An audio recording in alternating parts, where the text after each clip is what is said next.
Hey, Cheesy here. Welcome back to Scarlet Hollow. Welcome to episode 3 of the BRIE timeline. I guess I'll just check to see if I can play with a controller. Nice. Alright, that works out. Yeah, I think I'll try playing with a controller for a bit. That sounds like a good idea, right? I don't know why it's skipping over other... I think double... It's super weird. Well, whatever. It's fine. It's fine. If you'd like to continue with this World Scene episode, please save your game now. I already did. Would you like to see a recap starting episode 3? Yes. Oh. I could not see it. That was strange. The funeral of Pearl and Scarlet, your cousin's mother, and your aunt seem like something you shouldn't ignore, even considering your own late mother's rocky relationship with this side of the family. Welcome to our family's humble estate. Fortunately, due to the current state of the house, only a few rooms will be safely accessible during your stay. I wouldn't go wandering anywhere else if you value your limbs. The floors have been known to give out. As the locks fall, the doors moan open, revealing the entrance to what once must have been an incredibly lavish ballroom. Faintly in the distance, you can hear the quiet notes of an old piano playing from another room. So, what do you say? Want to tag along? Hold the camera for me while I narrate against the darkening sky, that sort of thing?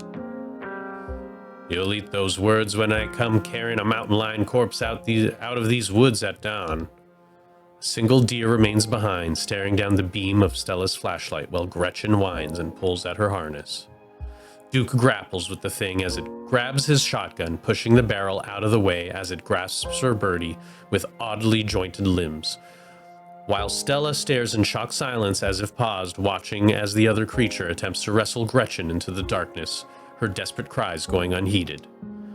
Its flesh is doughy and structureless like a loosely packaged sausage. Love that imagery.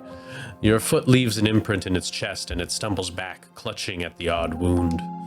Your aim is flawless and it strikes the creature square in its wretched face, lodging itself in its flesh. It scrambles back, its movements uncoordinated in its blindness, leaving Gretchen unharmed. Welcome home. My grandmother used to talk about pale creatures called ditchlings. She always said they were a terrible omen, a sign of suffering to come. I'm going to bed. I'll see you tomorrow. But listen, you better stay out of trouble today. I want you home by sunset. I don't want to hear complaints. Just do what I ask, and we won't have to have any more problems. Tabitha takes a few steps towards the door. Sunset. Before you get the chance to decide whether or not to answer, it opens. Oh, I'm so sorry. I hope that I didn't scare you. I've been thinking about what you went through all night. You and the old hippie make your way back to the kitchen. She gives one of Tabitha's few mugs a thorough rinse before pouring you steaming tea from her thermos. Just don't make yourself a burden, all right? I have a lot to do today. Oh, are we talking about a certain young man who may or may not have caught the boss's eye? That Sam Wayne fellow, wasn't it?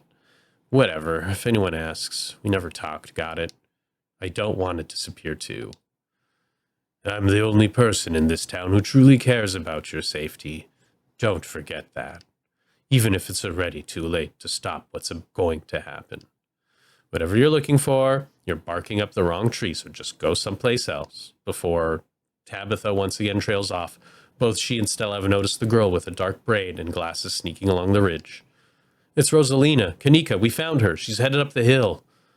They went in? Does Stella have no sense of self-preservation? My dad says our house is haunted. Kanika is interrupted by a pair of thunderous knocks. Wait a second. Where'd the three of you run off to? Are you kidding me? There's something in the darkness before you that's much louder. Though you don't hear it, but you can feel it in your chest like a deep growl of a predator. What do you think you're doing? Get away from there. Your cousin dives towards you, not before the light from your phone illuminates, blah, blah. We're unconscious. Bree, are you all right? Wait, Becca and Alexis are still down there. You can't just leave them there. I know which way they were going. They'll listen to you this time, I promise. Your surroundings quake as the mine collapses around you. Tabitha doesn't say a word as the car cuts along the darkened road. You collapse in Tabitha's dusty guest bed, your head empty of thoughts after your time in the Shaw mine. You barely even notice the dust. When you close your eyes, you see Rosalina's face, twisted with pain, staring up at you with tear-streaked cheeks. Trapped by powers beyond her control, terrified of what her now uncertain future would hold. Wake up. Sunshine filters in through the dusty windows of the estate as your eyes flit open. You manage to survive a second night in the town of Scarlet Hollow. As you pull yourself out of bed, you can feel the soot and grime of the Shaw mine still stuck to your skin. Nice. You step into the guest bathroom and into the shower. The water's hot and, surprisingly enough, clean. As steam fills your lungs and soot washes down the drain, you... Wait, no. Wait a second here. That's not cool. It feels like using the controller might be a bad idea, so I'm gonna just, take that back real quick. See, this is what I thought. With the controller, I couldn't see any of these, so I guess I'll just use the mouse for now. I guess this is a game that cannot handle the water's hot, and surprisingly enough, clean. As steam fills your lungs and soot washes down the drain, you... Jeez, that's brutal. Scrub feverishly, trying to scrape the memories from your skin as if they're part of the dirt that coats you. Think about Sibyl's warning. Think about Wayne. I wonder how many times he's watched you unseen. This is a bad time to think about that. Think about someone special. That's cool. Think about finally being out of this whole hellhole and safe in your own bed. You know what? I will go for Rosalina's shattered body. You think about Rosalina's shattered leg and the image of a foot barely still attached to to her body. You're done here. That's my favorite thing. You turn off the faucet and dry yourself off. Time to start your day. Check the opossum. Hey, Dustin. There are 2 of them now. Wave at them. You wave down the opossums. They look up at you. Can I pet them? Against your better judgment, you reach out to the opossum's hand outstretched. Oh well, it was worth a shot. Maybe they'll leave your dresser and return to nature where they belong. Love them. They're great. I like that they just pretend to die in the moment we try to interact.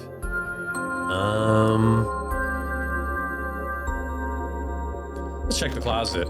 Love that doll. Every time you see that doll, your heart skips a beat. It hasn't moved, right? Yeah, it's definitely not gonna move again. Turn back to the guest room. Look out the window. You hold your breath and approach the bedroom window. After finding that boot print and viscera in the garden yesterday, you can't help but anticipate something staring back at you. It's the same view. Turn back. Let's go. Ooh, you messaged group chat? Yeah, let's message the group chat. Pull out your phone and open a group chat with Stella and Kanika. Last night was terrible. Y'all, I actually bonded with Tabitha last night. Can't wait to ghost bust tonight. Send photo of pained old man. Morning, how you guys holding up? Probably a bit before you get a response. Text Stella.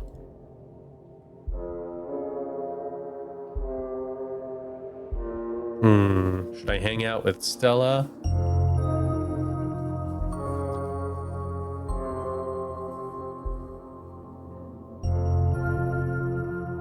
Nah. How are you holding up? It'll probably be a bit before I get a response. Kanika. Send her photo exhausted Ben Affleck. How are you holding up? Yeah, there we go. Look at me. Doing everything I can to be as generic with my friends as possible. Oh, yes. You entered the kitchen to find your cousin in the midst of devouring a pint of banana chocolate chunk. She isn't alone. Frou-Frou glares at you from her usual spot on the counter as a red-headed woman busies herself trying to tidy as best as she can. Tabitha's eyes dart to the corner of the room, almost as if she's ashamed of being caught in the act of stress eating ice cream for breakfast. Hi, I'm BRIE. Good morning, I'm Janie. Just here to do my little weekly cleaning, whatever cleaning Miss Tabitha will let me do at least. Could have had this place looking brand new, you know. Don't go making any big renovations or moving anything around. I like knowing where my stuff is. Okie dokie. It's so nice to finally meet you, BRIE. I mean, I guess we did meet you on Monday when you popped into the diner. Janie. But seeing someone somewhere and meeting them face to face are two completely different things, I suppose. Thanks. All I'm trying to say is that it's wonderful to finally actually meet you, and I'm so happy to be part of the family. So happy part of the family is here to keep Miss Tabitha company with everything that's Janie. Oh, I'm sorry, Miss Tabitha. Am I being too much again? Tabitha grumbles in acknowledgement. Hey, Tabitha. How's it going? That little girl from last night. Apparently they had to take her foot. So I'm a little stressed. Damn. Rosalina lost her foot. Tabitha takes one last spoonful of ice cream, then discards the empty container, turning to you with her trademark scowl. Let's get going. I've got an errand to run in town, and every time I've left you here alone, something terrible's wound up happening, so you're coming with me. It's true. Take her foot. Jesus, Tabitha, you're not mincing words.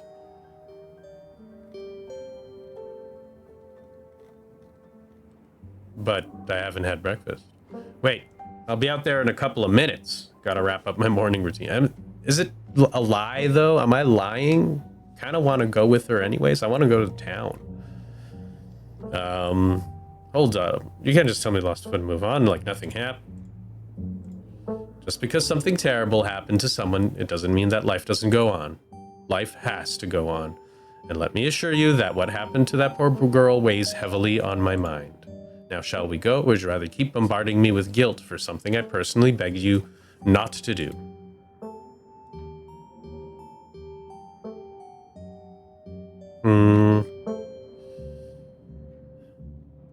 Alright, let's go. Great. Janie, lock up when you leave, please. And don't go rearranging anything. I'll know. Do I regret not staying? Nah. As you're ready to leave, Janie approaches from the far side of the kitchen. Tabitha remains between the two of you, impatiently tapping her foot. Oh, BRIE, before you go, I heard about what happened last night. I mean, I heard about it before Miss Tabitha mentioned it just now, and then I heard it again. Just wanted to say that I'm so sorry you got caught up in that. I'll be praying for Oscar and poor little Rosalina. They're such sweethearts. Couldn't have happened to nicer people.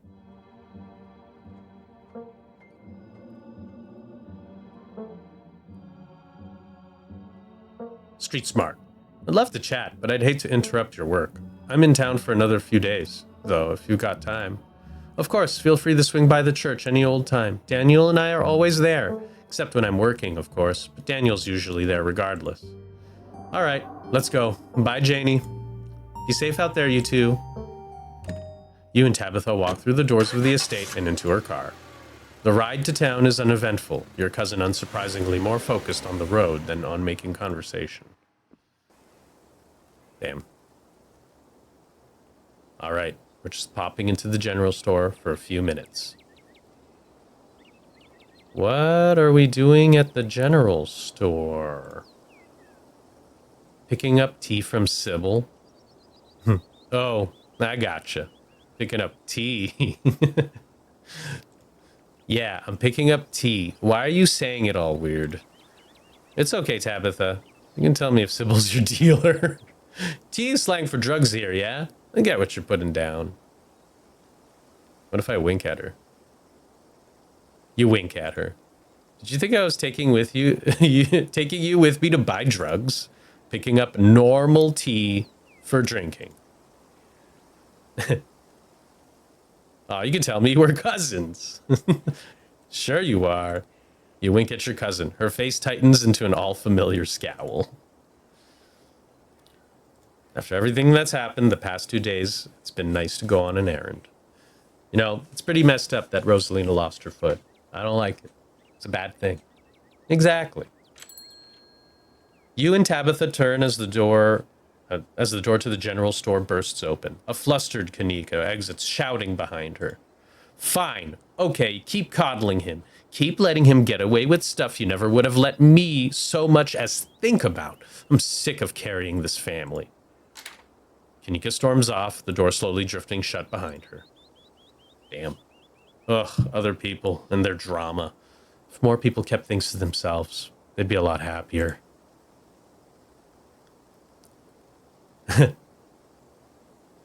But true strength is not being afraid to show when you're struggling. It's true.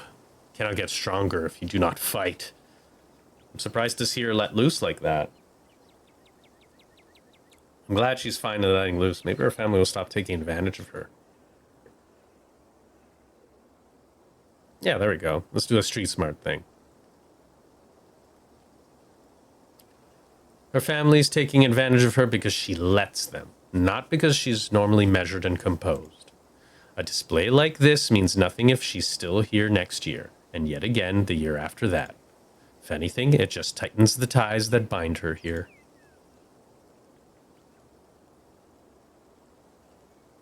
I think you're only saying that because you want to leave. So why are you still here?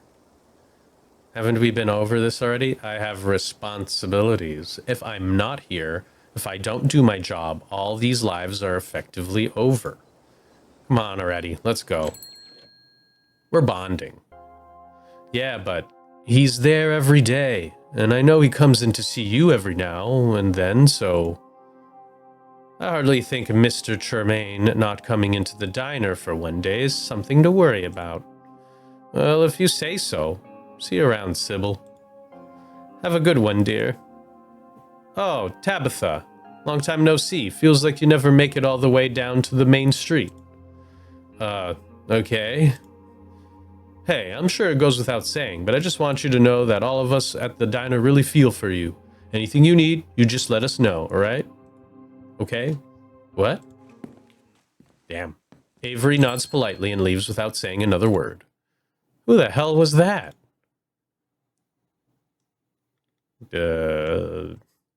Probably no one important. That was Avery, Tabitha, from the diner. Okay, sure. Anyways, it's not important. Good morning, Sybil. Good morning, you two. Hope you're doing well after last night's activities. Is the new blend ready? Of course. BRIE, if you'd like to keep Miles company, Tabitha and I will just be a minute. Can't believe you tried to tell me you weren't here to buy drugs.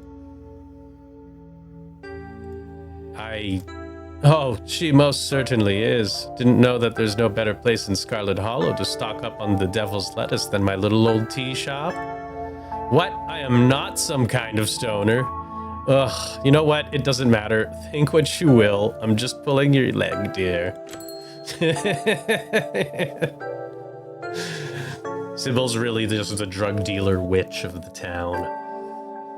Sybil motions for Tabitha to follow, and they both disappear into the tea room, closing the door behind them with a tinkling of bells. Try and listen in. You find a subtle spot near the door and listen in. The walls to the tea room are surprisingly thick, and you can only make out snippets of the conversation. I know it. Longer. Short notice. Aren't easy to come by. Is there enough? Just fine. Make sure this is all. Not keeping it. You only have one. Plenty of times. Your listening session is halted at the tinkling of bells as the tinkling of bells announce another patron. Hey! Or in this case, another two patrons. Hey, this was different from my other one. Well, God forbid. You've never seen the man beside Duke before, but whoever he is, he's big. If it ain't BRIE. Bo, this is Miss Scarlet's cousin. She was there with Stella that night in the woods. It's a pleasure to meet you, miss. My name is Bo. I'm Duke's boy. Hope you've been faring better since all that unpleasantness. How's Birdie doing? Oh, she's hanging in there. We managed to cut the little critter out of her and stitch her back up, but she ain't happy about her situation. We got her set up in a closet with a heat lamp. Been trying to feed her all her favorite foods, scrambled eggs and whatnot, but she hasn't been too interested. At least she's not out in them woods. Damn. How have you been? Hanging in there? Oh, I can't complain. Now that we know what's been getting at the chickens, them things won't stop so much as step foot on my property. Not with Bo and me watching the perimeter with our shotguns at the ready. We even set the missus up with her pistol. Good thing we was watching, nearly caught Julius trying to make off with Big Betty. As if he could have carried off a nearly 2,000-pound pumpkin on his own. I'd almost love to see him try. It's not like we'll be taking her to the state fair anyway. Now all she's good for is making the world's largest pumpkin pie. I don't think Mama has a tin big enough for a Big Betty-sized pie, Daddy. I love Bo. He's so great. Those things you saw on Monday are called ditchlings, and they're bad omen. Ditchlings? Sounds like some old folk tale. Suppose that suits them. As for being an omen, I believe that too. But I suppose there's not much to be done if they're forewarning some kind of disaster, besides looking out for me and mine. Still, I appreciate you telling me, BRIE. Who's Julius? Julius Tremaine. He practically spits the name. Some cousin, however, many times removed, though I don't claim him as kin. He owns the farm next to ours, except he doesn't seem to have a good grasp on whose property is whose. Thinks he owns half our land. Anyways, always sneaking around and taking vegetables we planted. Of course, the way he tells it, we're the ones stealing from him, saying he's the one putting the seeds in the ground. He's a miserable old cuss, and he knows it too. Stealing vegetables born of other folks' hard labor is probably the only joy he has in life. Big Betty is up. Pumpkin? Sure is. Probably would have taken home at least a few ribbons at the state fair this year. Maybe even a world record. If we were lucky. Ah well, my hens are more important. We'll just have to grow them even bigger next year, Daddy. The land's been good to us. We sure grow them big out on the Callaway farm. Things have gotten worse. I did hear whispers about what happened up at the mines last night. So sorry to hear about poor little Rosalina. Scarlet Hollow ain't so safe this week, it would seem. Have you seen any of them around your farm? Yeah, we saw a few of those critters. They got scared off before I could start shooting. Nasty little buggers. We've been losing sleep making sure they can keep an eye on those things. It's even rubbing off on the hens. None of the little ladies have been laying this week. You know, Daddy, I bet some big mastiff could keep them things away. This seems just like the kind of job for a guard dog. Now don't you start again. We ain't getting a dog. I got enough mouths to feed, and as much as you say you take responsibility, I know it'd be me cleaning up after it.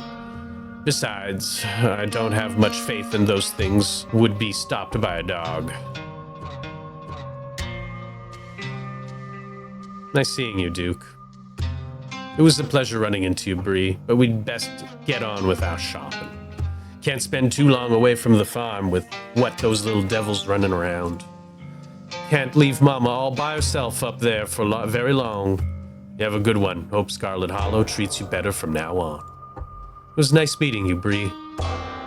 And please tell Miss Scarlet I'm sorry about her mama. They shuffle off into the aisles. Tabitha and Sybil are still in the tea room. Your phone buzzes.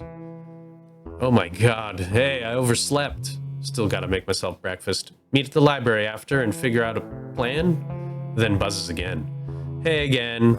Lol. If you want to come over for breakfast, we'd honestly love to hang out. Then it buzzes yet again. Somebody was busy this morning. Oh, hey again. If you want to hang out before the library thing, I'm parked in the abandoned lot by the gas station. It's hard to miss. That's that. Can't possibly get any more texts. This is Isaac's from the mine. You gave me your number yesterday. I'm out behind the diner if you want to talk. It's time to meet up with Isaac's, because this is important. Probably have time to slip off and hear what Isaac's has to say before Tabitha even knows that you're gone. I love that Miles doesn't give a shit.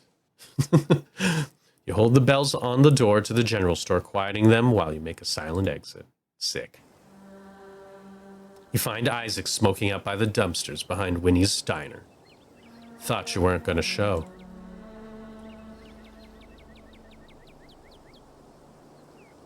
Turn around and leave without saying a single word. That's awesome. Don't have a lot of time. What did you want to tell me? Good. I don't have a lot of time either, especially to spend talking to you. The guys are all riled up after last night. They're talking action. If they saw me out here with you, you'd think I was some kind of scab. But none of them will listen to me, especially now. They've all got bigger things to worry about than a single missing miner. I haven't forgotten about him, though. Anything you want to know, just ask. I ran into him after we talked yesterday. But why wouldn't he come tell me he's all right? Where's he staying? Why is he hiding from everybody? Just doesn't sound like him. I'm not sure the man you think is Wayne is really him. Yeah, I don't think it's him, really. He's all goopy now. I think something's wrong with him. Something medical. Goopy? Jesus. Hope he's getting treatment. Maybe that's why he's been distant. Did anything happen to him at the mines? Find any weird stuff? Uncover anything that wasn't meant to be uncovered? No, I don't think so. The few shifts he was picking up were all above ground, mostly operating machinery. Pretty cushy stuff, to be honest. What was he like? He was a lighthearted kind of guy, always joking around on the job. Amazing fella to grab beers with. Not keen on doing hard work. So it wasn't too strange when he barely picked up any shifts once that relationship started. I'm sure he saw her a bit of a meal ticket, so maybe he wasn't too smart. But he was a good friend. Closest one I had. Do you think Tabitha did something to him? Yes, I do. That, or maybe Pearl Ann. I don't know what it would be, but something happened up at that house. The week it went down, everyone was so up in arms about Miss Pearl Ann's death. Almost nobody cared about the fact that some transplant miner had gone missing. Do you know how Pearl Ann died? Heard it was a natural causes, died in her sleep. She was old and a smoker. Figured her lungs finally gave up on her. What kind of action are people talking? Isaac glances around nervously. They're talking about a strike, but you didn't hear from me. Why would he be following me? Damned if I know. I didn't even know you existed until yesterday. I suppose Tabitha could have told him about you, so maybe he's trying to get someone close to his ex? Seems like a pathetic move to me, but relationships change people. Maybe even a man like Wayne can be broken by someone like her. This was helpful. Thanks. Isaac sighs, taking one last long drag of his cigarette. I appreciate you coming by to talk. Can't say I'm happy with what you've told me, but I'm glad somebody's looking into this. Seems like everybody else was perfectly happy to sweep it under the rug. Isaac tosses his cigarette butt. Goes without saying that you'd better not go telling anyone we talked. And if you see him, whoever it is pretending to be him, tell him his buddy's worried about him. All right? Isaac heads back inside. You find yourself alone again. I could warn her about the strike.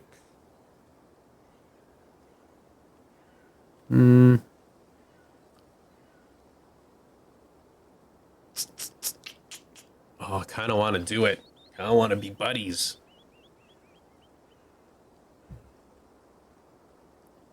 I won't tell her it was Isaac, though. Definitely not.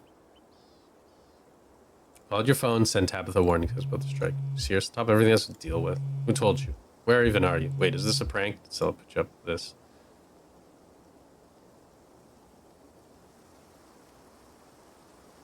This was confidential. If you want good info, they'll stay that way.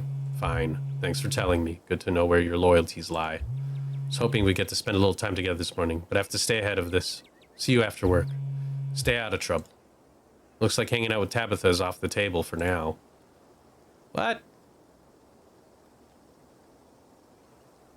Man, I wanted to actually hang with Tabitha.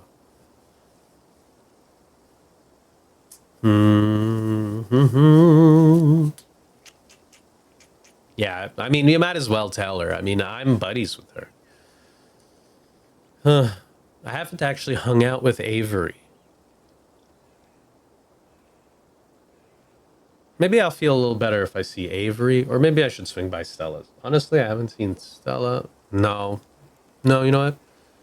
Let's go to Avery's. Let's take a breather here. The diner is busy, but its vibe is different from when it was on Monday. Its atmosphere, muted and serious. The miners glance up at you with suspicion, with the exception of Isaacs, who does his best to avoid eye contact. Hey, good to see you alive and well. You caught me at a good time. Break just started. I heard about what happened last night. The diner has been buzzing all morning, so I've been hearing a lot of things.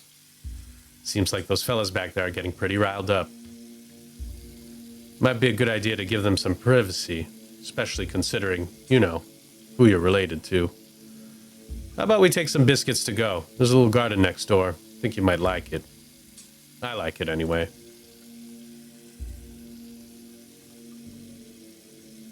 As long as there are biscuits, I'm there. Oh, there'll be biscuits, all right. 2 biscuits to go, if you don't mind, Sal. The sour-faced cook nods and sets a box on the counter. See ya, Aunt Winnie. Don't get my Avery into any trouble, BRIE. I heard about what you've been getting up to, and if anything happens to them, you'll learn the true wrath of a Southern woman. We'll be sticking around the neighborhood. Unless a sinkhole opens up, I can't imagine there'll be much trouble to get into. And this is the spot. It's a public garden I've been putting together. Oh, that's nice. It was just an empty lot when I first moved here, but Winnie said it was okay for me to mess with it. So, when I'm stuck in a rut with work or music, come here and dig around in the dirt, just organizing the chaos for a little while. Sorry about that. But I don't think we came here to talk about my side projects. Been hearing some absolutely wild stuff about last night. I mean, I don't know how much you overheard in the diner, but it seems like the miners are planning a strike. Some of them have been saying the old mine is haunted too, that ghost caused the collapse, and that there's some guy walking around claiming to be a dead man. I've heard about what happened to Oscar's kid too. What really went down last night? Fill Avery in on last night. Hey, Avery, take a look at it. Do your best to sound sane as you fill Avery on all the details of what happened in the mines. The knocking, the ghostly figures of dust and light, the strange episode with the stone, and of course, the violent way it all ended. Holy shit, nothing ever happens here. It's like this town has it in for you. Must be my scarlet blood. It's like a curse or something. Guess you should have stayed in Fromageville. Just forgot about Fromageville. Yeah, I should have stayed in that cheese town. Scarlet Hollow clearly has a bone to pick with you. Family, am I right? Sucks that just sharing genetics with somebody is enough for inextricably tie you together forever, even beyond the grave. Would it be bad to say that I've actually been having a good time this week? Yeah, it's pretty bad, honestly. I have an idea of a character who would enjoy all of this crap, but for now, we're more normal. I just wish someone would help me leave. Do you regret moving here now that everything's going to hell? It's been fine, though. I like to roll with the punches. Cool and collected. Me, personally, I hate to say it, but I'm a little excited about everything that's been going on. Something's actually happening here. I just wish I weren't hearing about it secondhand. I guess I should be glad I haven't been in the middle of all that danger. But at the same time, I want to know what those ghost miners look like, you know? I want to have seen those awful little things that live in the woods. But I also hope it quiets down. The past 2 days have probably been as much horror as this little town can handle. Sorry, I must seem a little off my rocker. Ooh, I can flirt.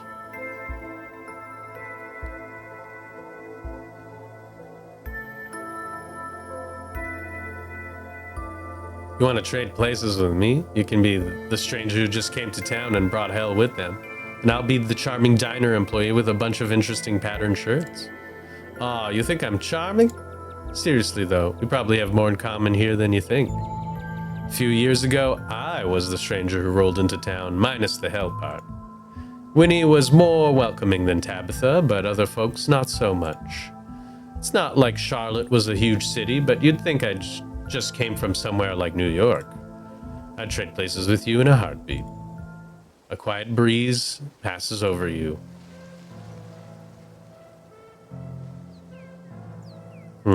I could say you're hot. I'm still deciding, though, what this strong girl is up to. Is everything in this garden yours?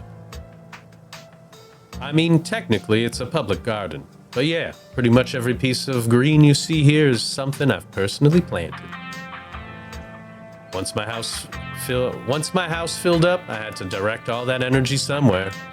So I put all of it into the vacant lot next to the diner. I didn't make the frames or the benches, that was Julius, but everything else was me. A lot of these are native plants that were already growing in the lot, though I couldn't help but add a few of my personal faves. Mr. Tremaine, Julius Tremaine, right? So he's missing, huh?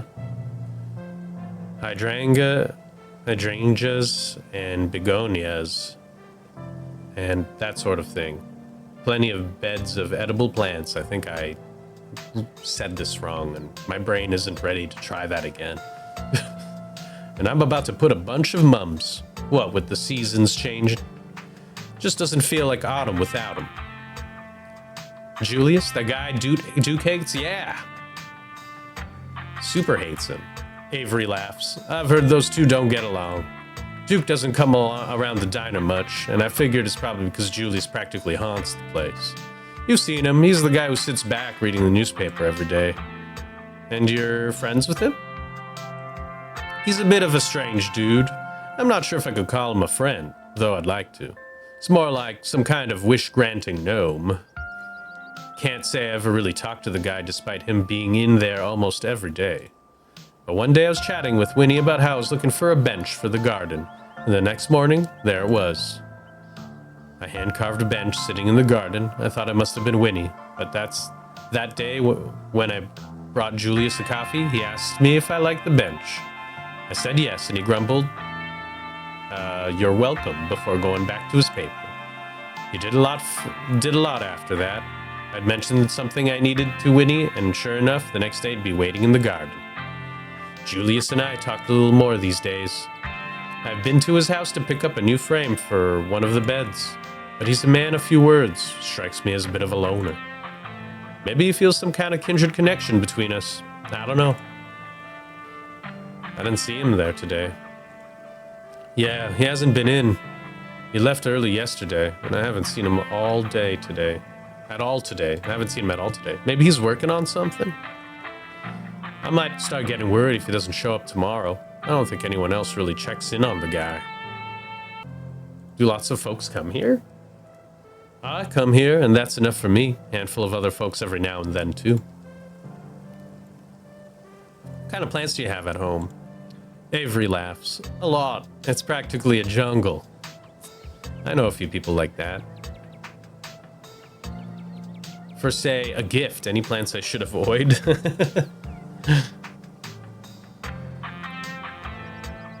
Do you have a favorite? It'd have to be my dragon scale alocasia. Alocasia? Casia? Man. I'll admit, it's partly because it's called dragon scale. It's like a plant from a fantasy world. It's also a cutting from one of my online plant friends. Oh, that's so cool. Life's got pretty busy, so we don't talk much anymore. But every time I look at the plant, it reminds me of that someone cared enough to package it up and send it to me.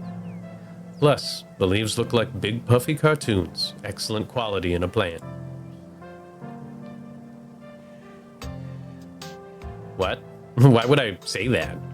For a gift? For, say, a gift. Any plants I should avoid? A gift? You don't have to go to all that trouble. Should probably get you something. You're the one who's in town because of a family tragedy. But just in case, it's handy. The only kind of plant that never did it for me is succulents. I need something that reminds me of a living thing and not fancy kind of rock that I water every now and then. Don't tell anyone I said that. Folks in town keep getting me succulents as gifts. I don't want them to think I don't appreciate the gesture.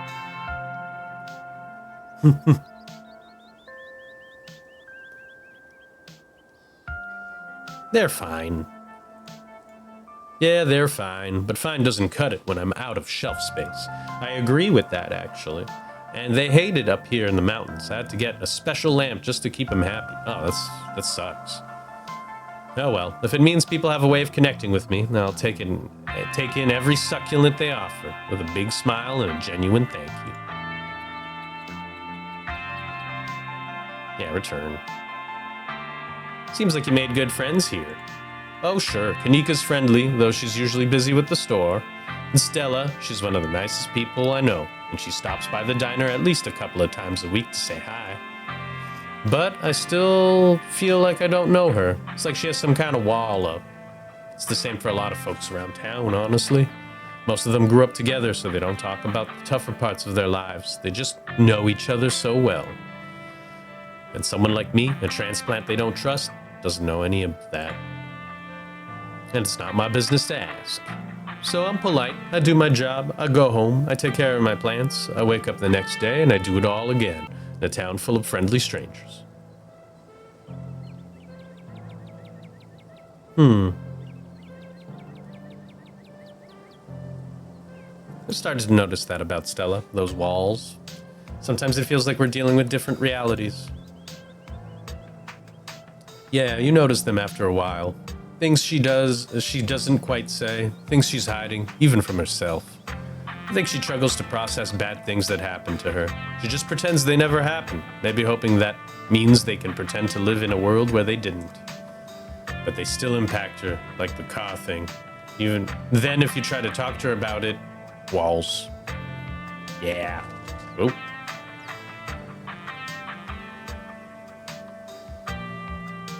Have you thought about befriending my cousin? She's also a bit of a loner. Avery laughs. That's creative. I like it. Honestly, though, I doubt she even knows my name. I wouldn't know her as if your family didn't practically own the town. You seem to get along with Sybil. That's more of a business relationship. We only ever talk about tea. Maybe the weather if she's feeling chatty. So I can't say I actually know her, and Avery glances around before continuing. I don't know if you feel the same way, but there's something strange about Sybil. Can't get a read on her at all. I feel like she makes it impossible to really get to know her. You sound unhappy. I wouldn't say that. This is the happiest I've ever been. And it's not like I'm alone. I have Aunt Winnie, still. As chill as she is, there are things you just don't talk about with your aunt. So I guess I'm not unhappy, just a little lonely.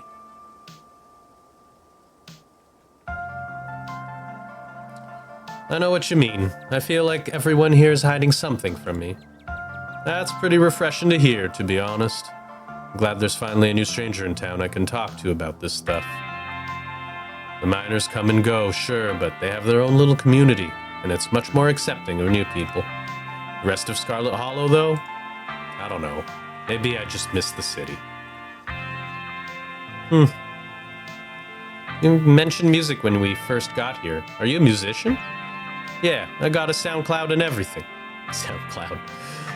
It's pretty much what I want to do with the rest of my life, whether it winds up being profitable or not. I respect it.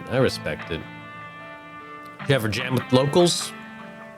Play folk music with them? For sure, every month the musicians in town get together for a song circle. It's one of my regular social events. I bring my bass and strum along. Julius is there with his banjo, and even though it's a bunch of older country folks, they seem genuinely happy to see me there. I think they're thrilled that a young person is helping to carry on these traditions. I guess I'm like an insurance that these songs and the way they play them aren't just going to vanish. You know what? Yeah. Old Southern people are chill with you. There's a politeness with a lot of old Southern folk.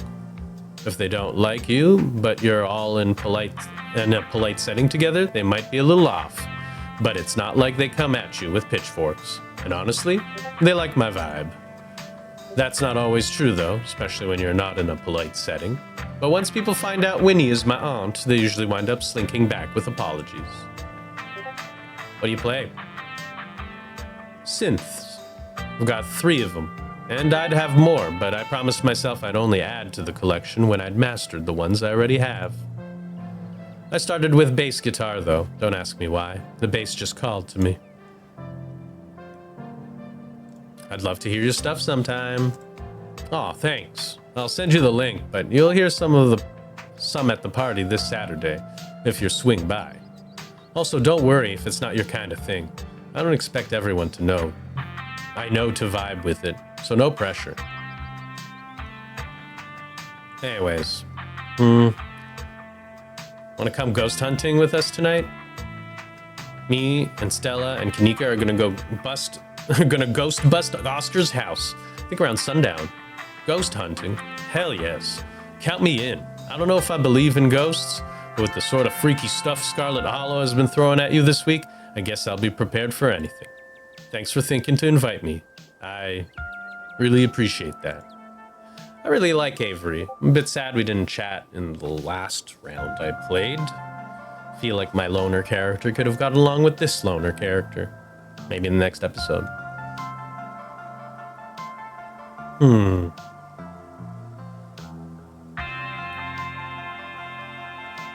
What do you honestly think about this town? It's definitely quiet. It's good to have hobbies, to try and stay busy, but yeah, it gets boring. You don't tend to meet many new people or try new things, but it's cheap, and Winnie pays me a much higher wage than I'd make in the city. So I'm gonna stick around, save up, maybe eventually I'll move someplace else. I don't like to think I'll wind up stuck at the diner for the rest of my life. But I don't know where I'd move either. Hopefully I'll figure it out one day. Yeah, you got this. Enjoy the quiet moment. You let the breeze wash over you as you enjoy the quiet moment in Avery's garden. Your phone buzzes in your pocket.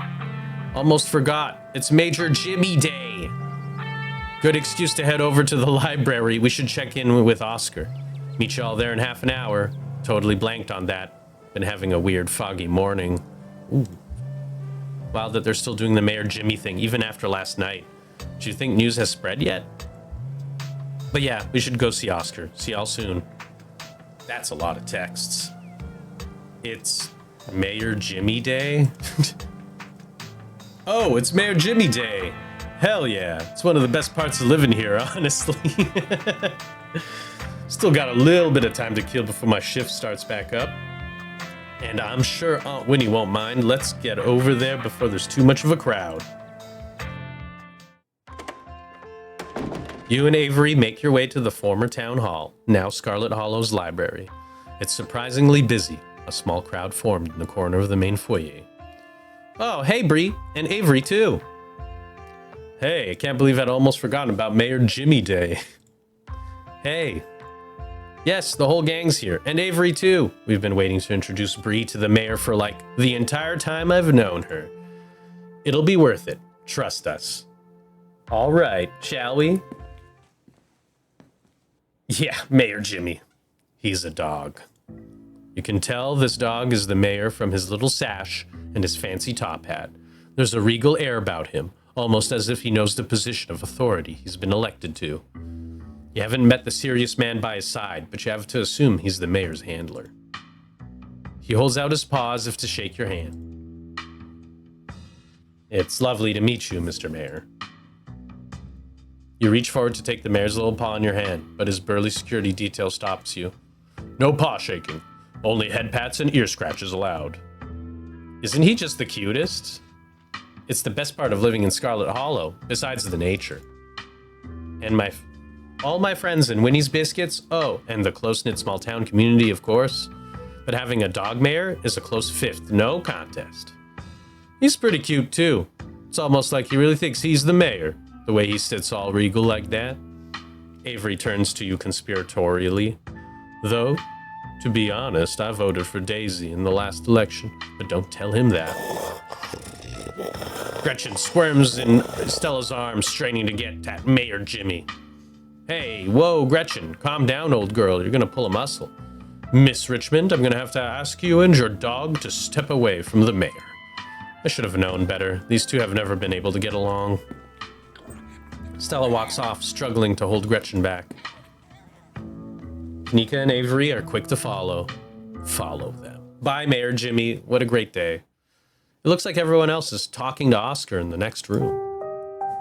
Before you can catch up to your companions, you're intercepted by a nervous man with a cross around his neck. Whoever he is, you can feel his desperation to make a good first impression, a self-sustained and self-fulfilling prophecy. Sounds like old Gretchen and the mayor may have some unresolved issues, wouldn't you say? I'm Pastor Daniel. I take it you're BRIE. Everyone's been buzzing about you. I'm so sorry about your aunt, but I'm sure she's in a better place now. It sounds like she was awful. Let's not kid ourselves, we both know Pearl Ann's in hell. Woo! Hey.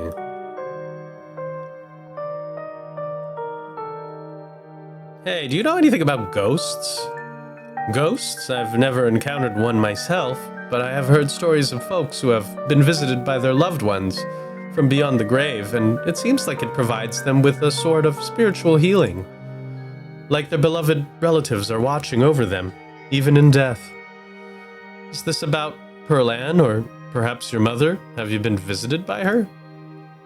No, Oscar's place is haunted. Oh, like a Scooby-Doo episode or something? I'm afraid I don't buy into that particular notion. It's a bit too spiritualist. Now, if it were a vision of one of his parents trying to contact him from heaven, I could understand that. But I simply don't believe in malicious spirits lingering neither in heaven nor hell, jumping out of closets to scare us. I'm sure there's a perfectly reasonable explanation for whatever it is he saw. Why you smile like that? This is why people don't like you. You're making weird smiles while saying these things. I don't even think you're that bad. Wait, I'm doing some ghosts, not others.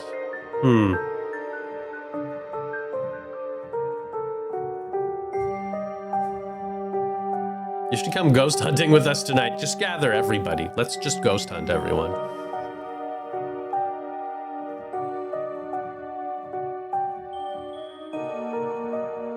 Yeah, we can all get haunted together. This is a great plan. And prove it's not a haunting. The blood drains from his face as he gulps nervously. Oh, I promised my daughter we would watch VeggieTales tonight, so I'm afraid I have plans.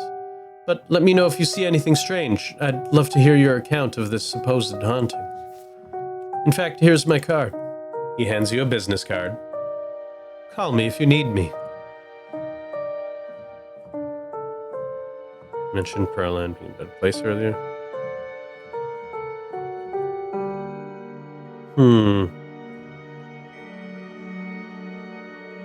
I should go. It was nice meeting you, though. Of course. And if you find yourself in need of counseling or spiritual guidance, you know where to find me. That sounds lovely. Thank you. Really? Oh, that's great. Sorry, I just don't usually get positive responses when I ask folks if they want to come up to the church. Anytime that works for you, just swing by. I'm sure I'll be around. It was lovely to meet you. and you have a blessed day, BRIE. The pastor leaves you be and joins the line to see the mayor. Nothing to do now but catch up with your companions. Go after them. Oh my god. Poor Rosalina. I can't even imagine how scary this has been for her. She seems in high spirits right now, but they've got her on some pretty strong pain meds, so I'm not sure how she's going to feel when that wears off. And it was the whole foot? Yeah, it's bad, but she's alive. We'll both be able to move on from this, and we'll just have to get through the tough parts first.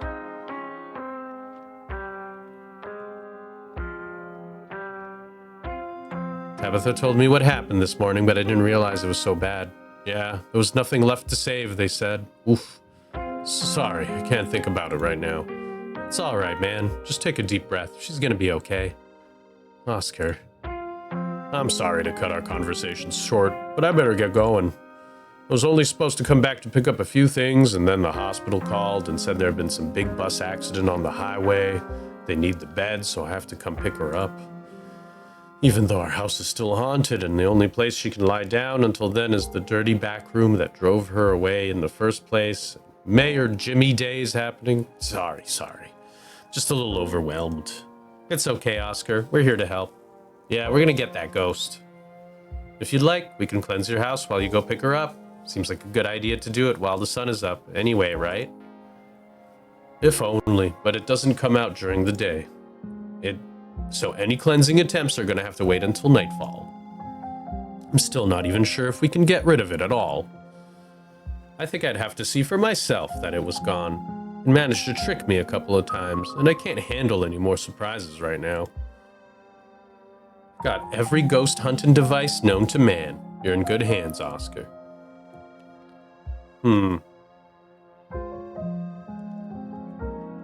Think ghosts are real. Let's see. Don't worry, Oscar. We'll fix this. Heck yeah, we will. Yeah. Whatever this is, we'll get to the bottom of it tonight. Thanks, guys. I really appreciate it. I'm heading out.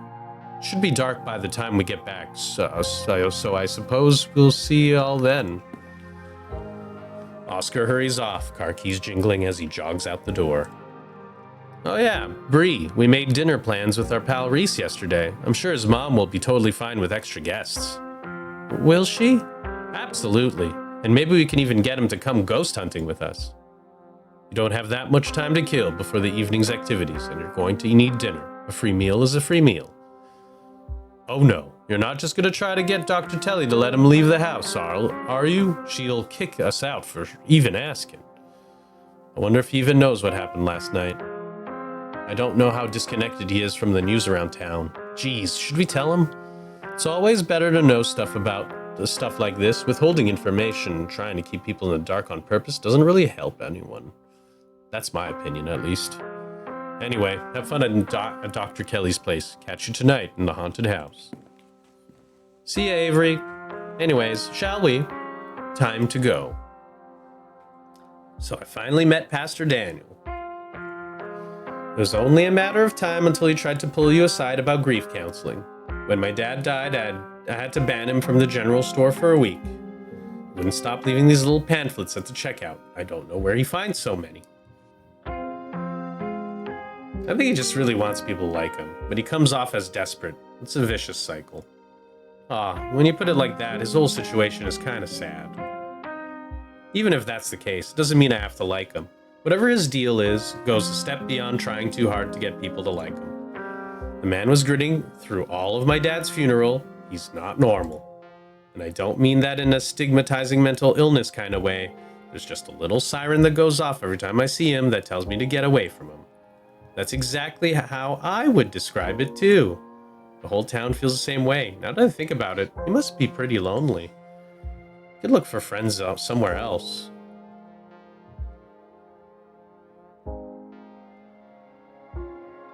I hope Tabitha winds up coming. Oh my god, yes, can you imagine how much fun that would be if she actually shows? Stella, come on. I know you think you have some sort of bond with her, but she's awful. She isn't even nice to you. Just haven't given her a chance. Maybe if she comes along tonight, the two of you will finally get along. No. I'm reminding her. Kanika sighs as you shoot your cousin a text reminding her of the evening's ghost hunt. All right, you invited her. Let's not get into it. If we're lucky, she'll be too busy at the mines to even show. Oh, don't say that, Neeks. If we're lucky, we'll have another opportunity to forge a bond of friendship between the two of you. Head to Reese's. All right, shall we head out? The three of you leave the library for an early dinner at Reese's. Yeah, you find yourself in front of what must be Reese's house.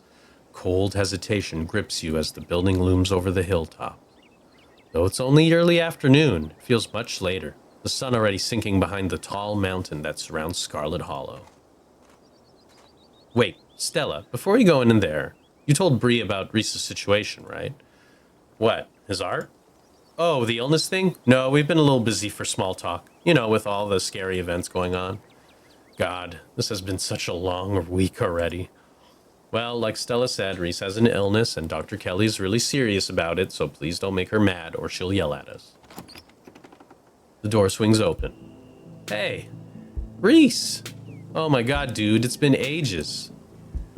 You must be BRIE, right? Stella told me you were coming. Gretchen started yelping at Reese, straining against Stella's grip as he tries to get between them.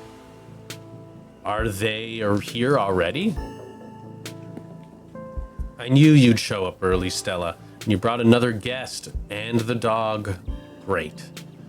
Yeah, I thought she might cheer Reese up. I don't know what's gotten into her all of a sudden.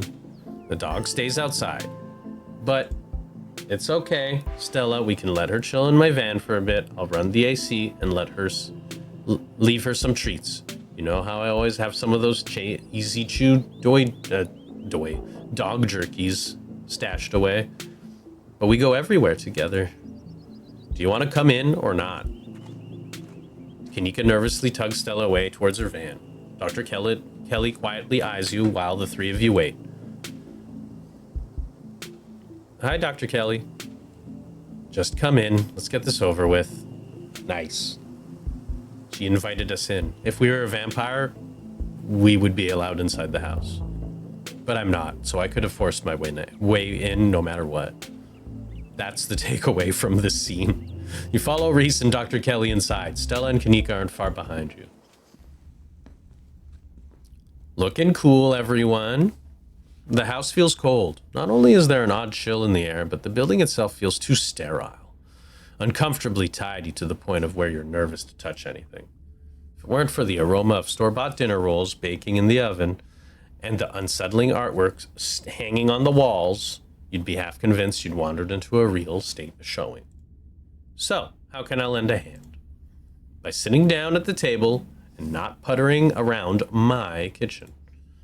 I made sure everything was done well in advance, so the only thing left are the rules, which shouldn't be long. Then we can have a quick dinner and you can leave my house and go about your business. But I was kind of hoping to see Reese's new art. You still have time now, right? You aren't seriously considering subjecting your friends to your disaster of a room, are you? It's not that bad. You can still see the floor. Dr. Kelly raises a single questioning eyebrow.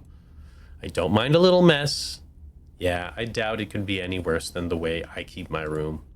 Yes, okay, fine. As long as you stay out of the kitchen, I don't care what you're up to. Cool. We'll just be downstairs. You won't even notice we're here. You make your way towards the basement stairs. Yeah, cool art.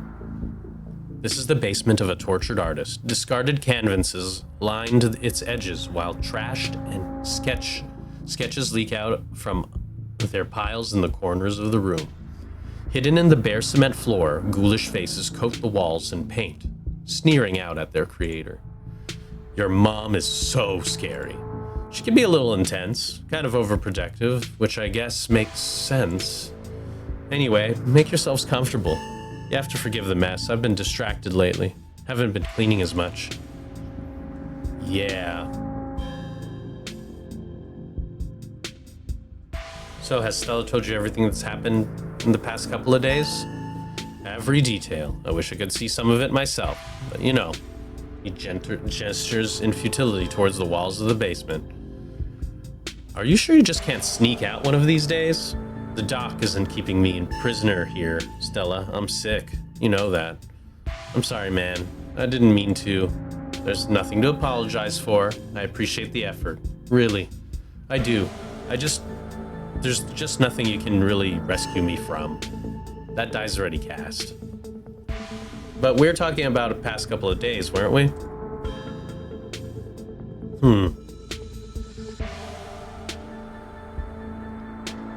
The ditchlings, any thoughts on the ditchlings you've been seeing? Yeah, they've been coming up to my window at night. Wait, really? Is that why you've texted me that they look like something out of your nightmares? Yeah, I thought I was hallucinating. I didn't put it together that we might have been seeing the same thing until just now. I've been sketching them, actually. Tell me what you think. He pulls out a sketchbook from one of the piles in his room. Okay, that's exactly what I saw on my way home. Last night. What does it mean that they've been lurking around here, though? I don't know. But I like the company. They're kind of beautiful in a sad way, if you ask me. Agree to disagree with you there. Those things are going to be stuck in my nightmares until the day I die. Yeah. What do you think of my cousin? She was always so distant and mean. I probably would have thought she had it out for me personally if she wasn't like that towards everyone. Or if I thought she even knew my name. But people change. Maybe she's nicer now. She's still terrible. You guys just never took the chance to get to know her. She's actually really funny and sweet. I'll pass, thanks. What do you think is going on with Wayne? Who? You know, the guy who's been following BRIE around with being all ominous. Oh yeah, that slasher creep. I appreciate the classic Jason vibe he has going. Here's hoping he doesn't live up to the look, for all our sakes. Do you think the town is doomed, Reese? I think everything is probably doomed at some point, but I guess that's answering a different question. Do I think the town of Scarlet Hollow is on the brink of collapse? Probably not, but it's not like I have a lot of perspective on what it seems like out there. There could be rioting on Main Street, and if Stella or the doc didn't tell me, I just wouldn't know. I would totally tell you if there was a riot. Would Dr. Kelly tell you, though? I mean, yeah, I hope so. But the point I'm trying to make is that other people are my eyes out there. Your whole situation's gotta be rough. Sorry. Thanks, but I've been dealing this thing for a while, so you don't have to feel sorry for me. I've come to terms with the way the rest of my life is gonna be. You're so macabre, Reese. You make it sound like you've been sentenced to death. You haven't, right? Not exactly. No one really knows what's going on with me, but it's been getting worse. I can barely keep most food down. My skin always itches like there are worms crawling underneath it. I could live for a long time or a short time, no one's sure. But I'm definitely not going to get better. Whatever time I have left is going to be miserable. So I've done my mourning, best years are behind me. My future is unknowable, but one day I'll wind up in a pine box just like everyone else, and I'm okay with that. Yeah! Being buried with everyone else is a less lonely experience. Damn, Reese. I may be a goth, but that's some real nihilistic shit. Well, make sure to come by more often from here on out. Friendship heals all wounds, right? Thanks, guys. But you really shouldn't worry about me. I have my art, and I'm doing fine. Yeah. Sure, we'll all join the worms one day. Just gotta make the best of what we got. True. Yes. See? BRIE gets me. Stella, maybe it was a mistake to get these two together. Hell yeah. Your art. Slap these bad boys on a mug, you can make a buck or two. That's what I've been telling him. If you posted these online somewhere, you could get big, man. I think I'll keep them to myself until I die. You know how it is with dead artists. There are sells for way more. Hope the doc or whoever winds up inheriting my work makes millions off of it. I'll be able to rest easy knowing that somebody had retroactively given my life value. Or you could sell them while alive and enjoy the fruits of your labor while you still exist. That sounds complicated. I'd rather just spend my time painting. Leave the hard work to someone else. It's true. I mean, he is disabled, technically. It's quite the movie collection you've got. Got any Rex? Let me think. Have you heard of Shi no Chi, Death Blood? I saw that for the first time recently and it blew me away. Excellent example of both Japanese horror and found footage done right. We could even put it on after dinner if you guys are interested. Damn, I'd usually be down for that. We gotta head over to Oscar's after this. We promised we'd ghost bust his place. He's apparently been dealing with a bad haunting. I feel like we should really be there for him tonight, considering everything that's happened. He and Rosalina both need our support right now. I'll take a rain check on that movie, though. Yeah, we'll definitely come by for a movie night this week. I'm free tomorrow night. Same for goes for BRIE. Should probably work tomorrow, but we can close up early. Nice. Wanna come ghost hunting with us tonight? Oh wow, you'd think you'd be down for that? We'd love to have you. That'd be so amazing, but I haven't had the best luck leaving the house lately. Even just walking to town is enough to put me in bed for a week. It sucks. But make sure you bring your camera, Stella. I want to see everything that happens. If you need someone to pose for your paintings this week, that's so kind of you to offer. If you're okay with hanging out at weird hours, I'd love for you to come by and sit for me. It's been a long time since I was able to draw anyone but myself, and I'd really appreciate the company. Maybe we could all come. Wouldn't that be fun? The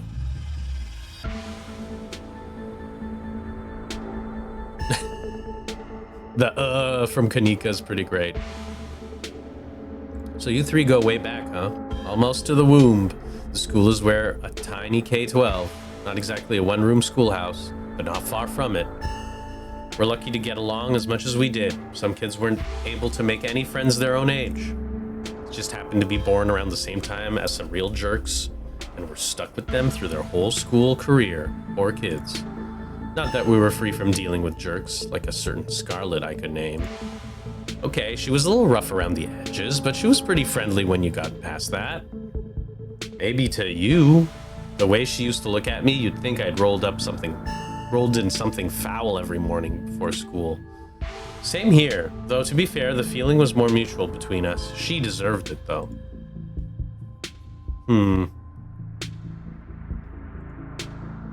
Dinner's gotta be ready by now, right? Ramen.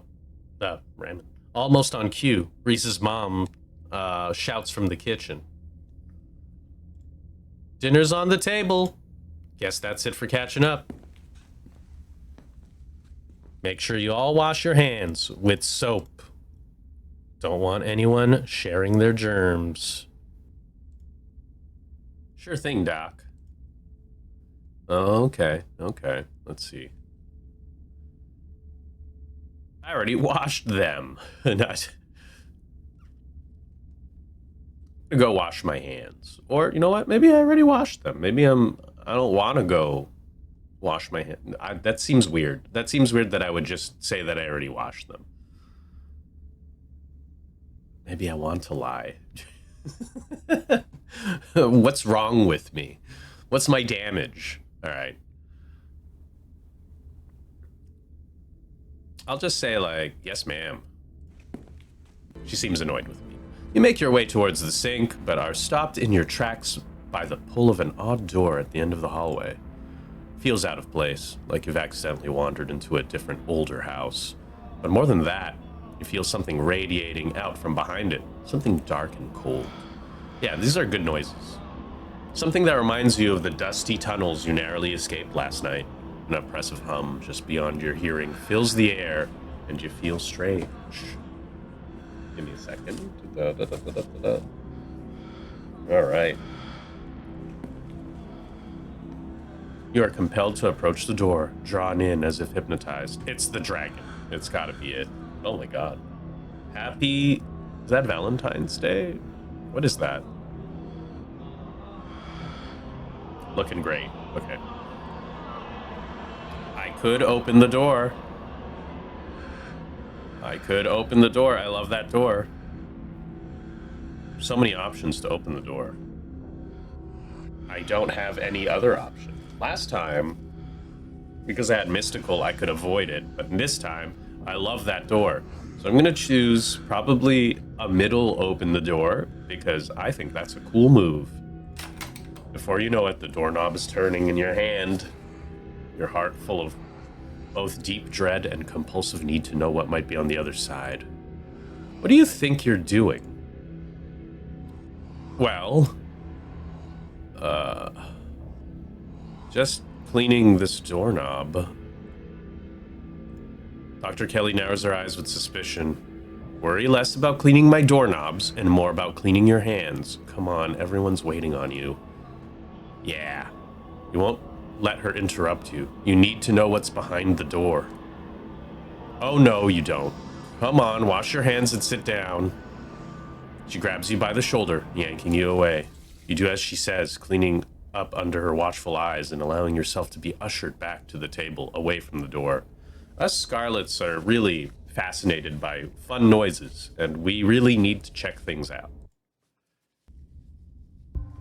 Yeah, this is not a weird dinner at all. Dinner is already laid out. Dinner rolls, spaghetti, and a light salad. Kanika anxiously picks at her food. Stella is nervously talkative, and Reese is suddenly quiet and tense, his shoulders tight as his mother perches on the chair next to his. Dr. Kelly eyes all of you with a sharp, fierce gaze. Be great if I had glaze, but I don't. She sits opposite you at the far head of the table, her features silhouetted against the light of the setting sun in the window behind her. It's a position of authority, where her height gives her a vantage point over everyone else. No one at this table does anything without her noticing. It almost feels like, despite the presence of your friends, this is strictly a conversation between you and the doctor. Given her protectiveness towards Reese, you find it odd that he's seated between the two of you, rather than the other way around. It's almost as though she's guarded, not only towards you and Stella and Kanika, but towards her son as well. Pills. She slides a few tablets towards Reese. He obediently swallows them. This is excellent, Dr. Kelly. Is the pasta sauce homemade? No, it's from a jar. I work too many hours to make my own pasta sauce. Well, you have excellent taste in brands, and if you ever want any tips on easy home-cooked pasta sauces, you know No thanks, Stella. I have the internet if I need recipes. Thanks again for having us, Dr. Kelly. We really appreciate it. I'm not going to talk about that. I'm going to be a shit stirrer in another playthrough, but for now, we'll do the usual stuff. Let's talk about Reese.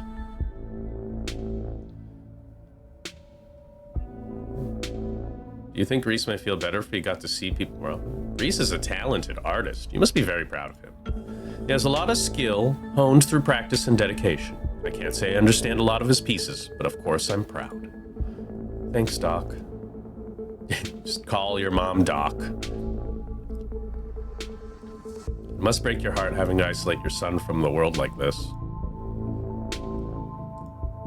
It's just another unfortunate side effect of his illness. Both of us have just had to come to terms with it. It's not the life I wanted for him, but it's the life he has to lead. Maybe he doesn't have to... Ow, geez, Kanika, your boots are heavy. Sorry, Dr. Kelly, we're totally respectful of Reese's boundaries, even though they might seem a little arbitrary and strict. Isn't that right, Stella? You can kick me all you like. It won't change my bold attitude and outgoing personality. Thanks, Stella. You know, Doc, I feel pretty okay. I don't think having people over is all that rough on me. We'll see how you feel in an hour. Yeah.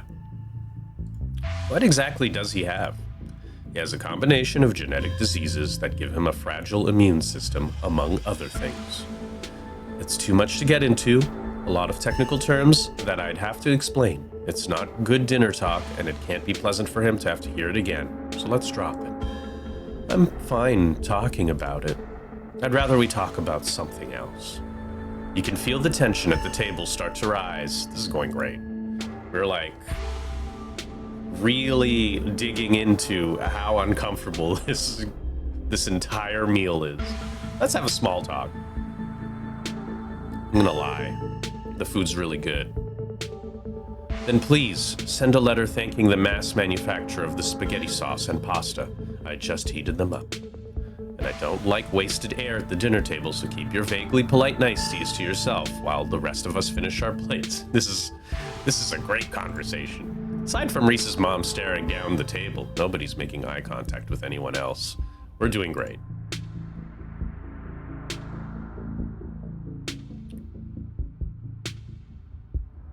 How well do you know Tabitha? Not very. I'd know her a lot better if your family didn't seem so afraid of doctors. I can count on one hand the number of times she's been in my office. No wonder everyone but that old Edwardine died so young. Hopefully your mother was better about taking you to doctor's visits. I wouldn't be surprised if there was something genetic at play, and it's much better to catch those things early. What we're in Stella and Kanika like as kids. Noisy and messy, like all kids. And they always had those little projects, videos or crafts or animal rescues, whatever it was that had captured their imaginations that week. I think I mentioned last playthrough, but I really liked her facial expression there. So, like I said, noisy and messy. Didn't we bring a dead squirrel into your house once?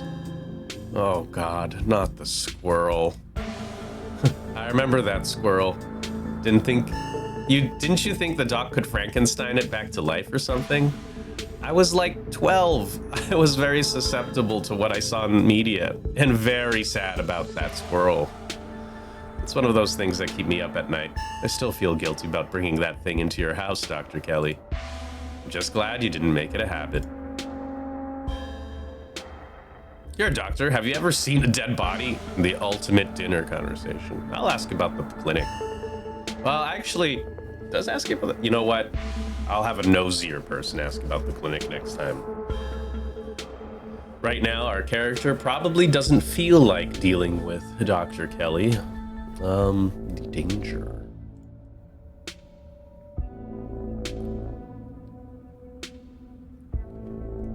Hallucinations. Do you know Sam Wayne? She's not a vet.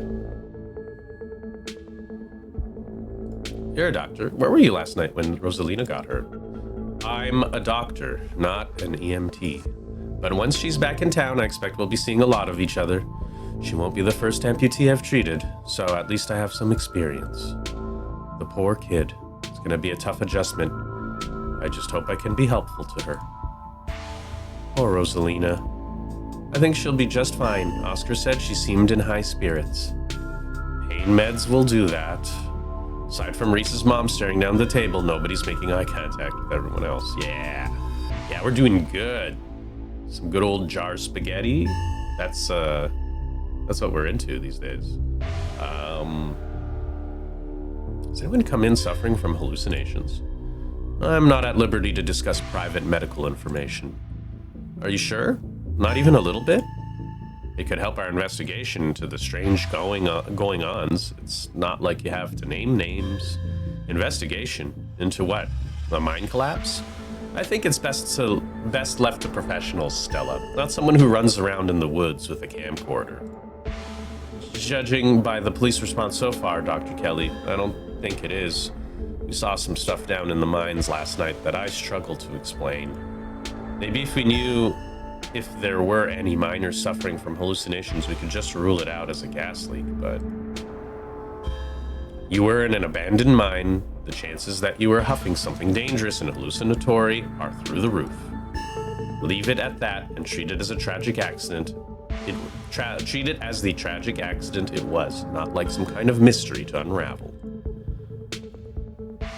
Do you know Sam Wayne? Sam Wayne. Dr. Kelly takes a moment to think. No, doesn't ring a bell. Someone you know. Someone who's been following BRIE around. Super mysterious guy. We have reason to believe he might have caught some kind of weird illness at the mines. He definitely looks like he could use medical help, so please let us know if he shows up or anything. If there's someone harassing you, you should get the police involved. This isn't any of my business. Yeah.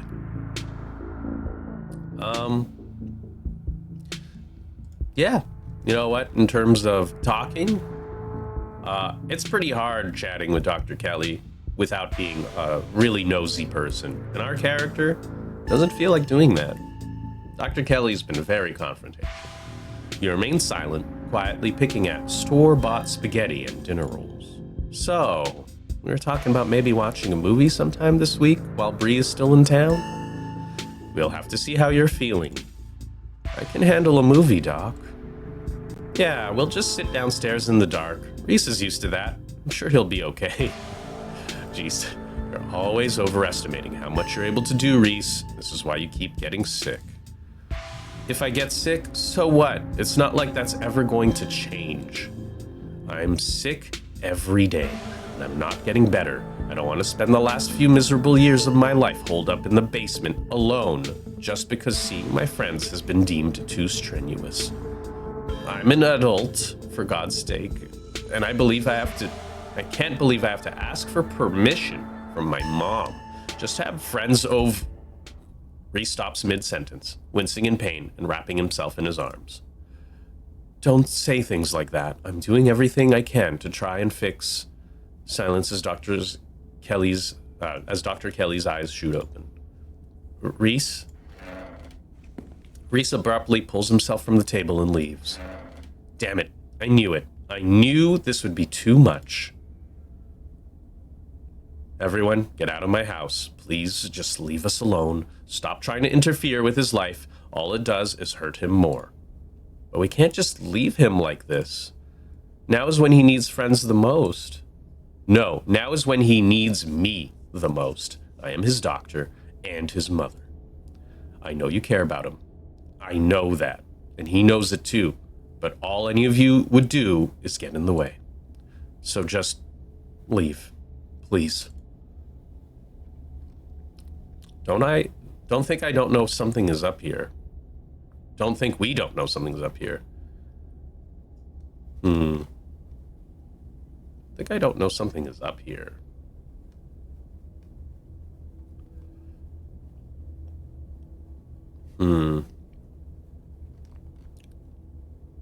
He seemed fine before dinner. It always comes in waves, and I can assure you that right now he's very much not fine.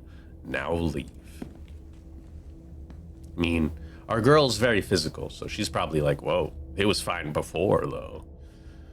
The three of you are rushed to the door. We'll be back, Reese. I hope you feel better soon.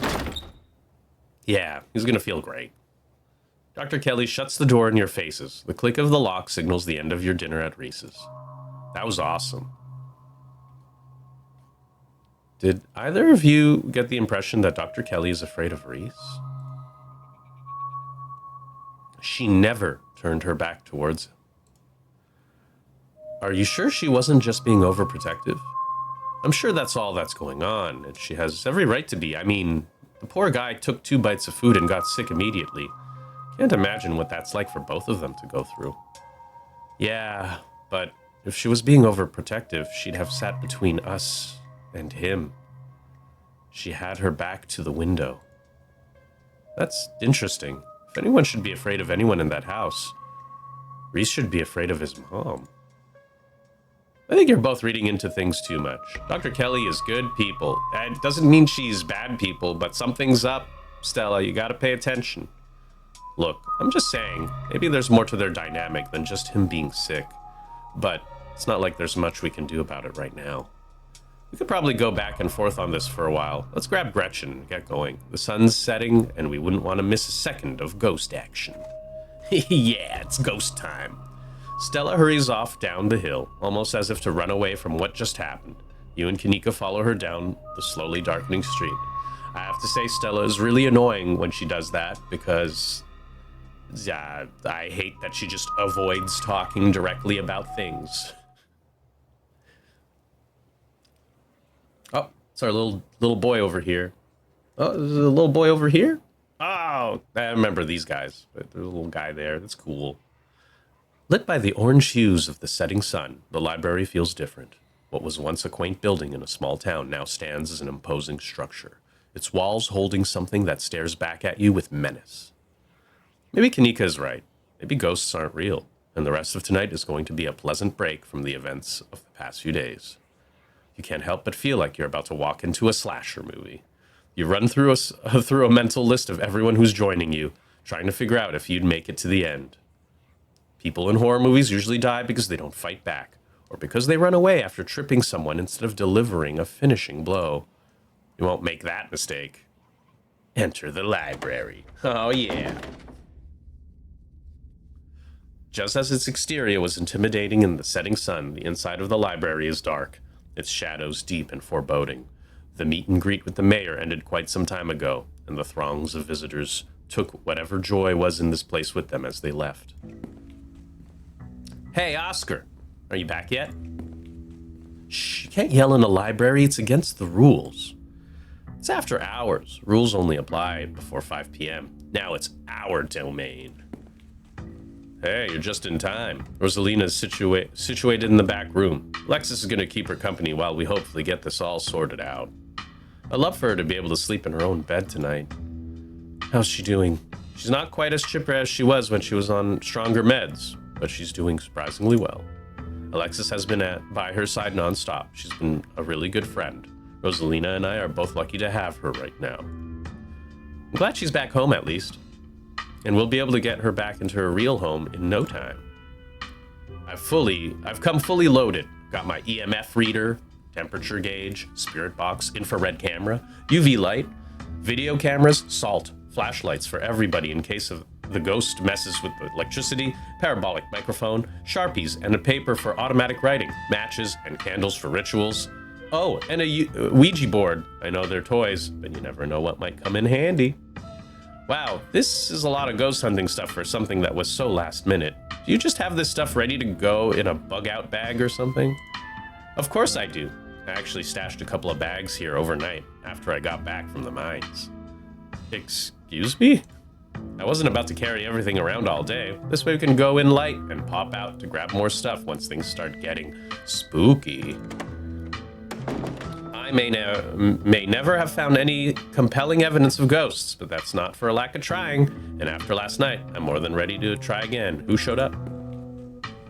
Hey, I hope I'm not too late. Have I missed any creepy paranormal stuff? Avery, glad you can make it. The more pairs of hands we have, the more equipment we can carry. Sure thing. Always happy to offer a hand or two. I hope you aren't taking this as seriously as everybody else. I need someone else to be rational with. Whoa, is that an EMF reader? I've never seen one in person. Look at all this stuff. Spirit box, parabolic microphone. Y'all really covered all your bases. Oh no. Hey, I'm as rational as they come. I'm just not ready to rule out weird paranormal stuff. When people tell me they saw a ghost, who am I to say they didn't? I mean, just last night, y'all apparently saw some truly unexplainable stuff, so anything seems possible right now. Yeah, Avery seems like the most reliable person so far. He's just more normal than everyone else. Let's see. You know what? He's also from out of town, so that might play a part. Could always be rational, non-supernatural explanation of what we saw last night, like aliens. Yeah. There could be always a rational, non-supernatural explanation to what I saw last night. Like aliens. Oh yeah, I could see that. Nope, no way. We're not going down that route. It was just a mine collapse. Sure, we got a little riled up in there, but knocking is just what happens before a mine collapse. There's nothing supernatural or extraterrestrial about that. But what if it was a buried spaceship rising from the ground and disturbing the mine, causing the collapse? Gotta keep an open mind. That's all I'm saying. Oh, and a good one. Oh, that's a good one. I'm writing that down in my notes. Can't rule anything out. You're all messing with me, aren't you? Never. Yeah, Zane. Yo, don't rush off ghost busting without Zane. No way I was gonna forget your promise, Stella. Zane, glad you can make it. I was confronted with my own mortality for the first time yesterday, so I'm desperate for answers about the afterlife to ease my troubled mind. Now let's go mess with some ghosts. I hope my house is big enough for 6 ghost hunters at once. If this is everyone, we can go ahead and... That's everyone. Wait, what about Tabby? What about her? She's not here. Let's get started. I guess she can catch up to us when she gets here. Well, if y'all urge and get started, it's through the back. Follow me. Tabitha, please join us. Looks like the sun has almost set. This is when stuff usually starts to kick off. I haven't been back inside for about a week, so I have no idea what to expect.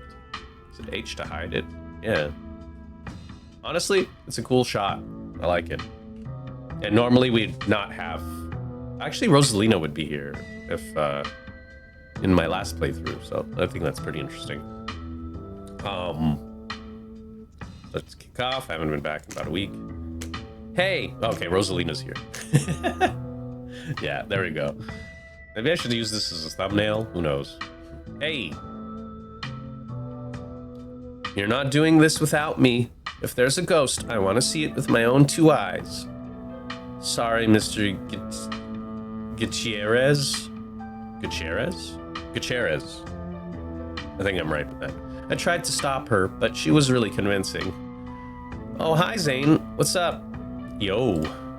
Rosalina, you're not supposed to be out of bed. Yeah, what the hell? You're seriously injured. Oh, what the hell? You're seriously injured. Exactly. You should just rest. We have this taken care of in a few hours. I've done enough resting, and it's not like hobbling around in the library is any different from hobbling around our house. I miss being there. I miss feeling home. You shouldn't be hobbling around at all. Just take it easy until you're more healed. I've got to learn to walk around eventually. Might as well start while I'm still on pain meds, and our house is 1 story. It's not like I'm climbing Everest. Oscar sighs. The answer is no, Rosa. You need to rest. As if. I can't get any rest in that crappy little back room. I want our house back. I'm coming with you. Crappy? Since when do you use language like that? And we have this taken care of. Nearly half the town is here to help. What are you gonna do, old man? Can't stop me. I'm injured, remember? I'm not that old. You better turn around or I'll ground you. Dad, I'm pretty sure I'm as grounded as I can get. And I'm fine. This doesn't even hurt. I don't feel anything. That's because you're on painkillers, Rosa. It doesn't mean that. But Rosa ignores him, grimacing, but confident as she hobbles forward on her crutches. Oscar says, and does nothing to stop her.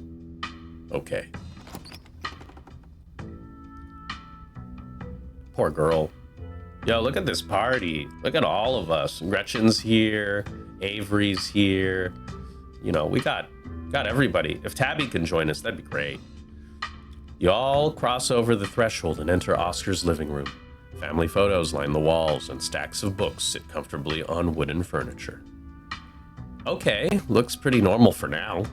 I don't remember that picture being on the floor, but that could be non-supernatural. None of my equipment is picking up anything around the picture. But I'll set up a camera in case it falls again. Could be important evidence. You might want to save your cameras for Rosalina's room. That's where I've seen the ghost manifest.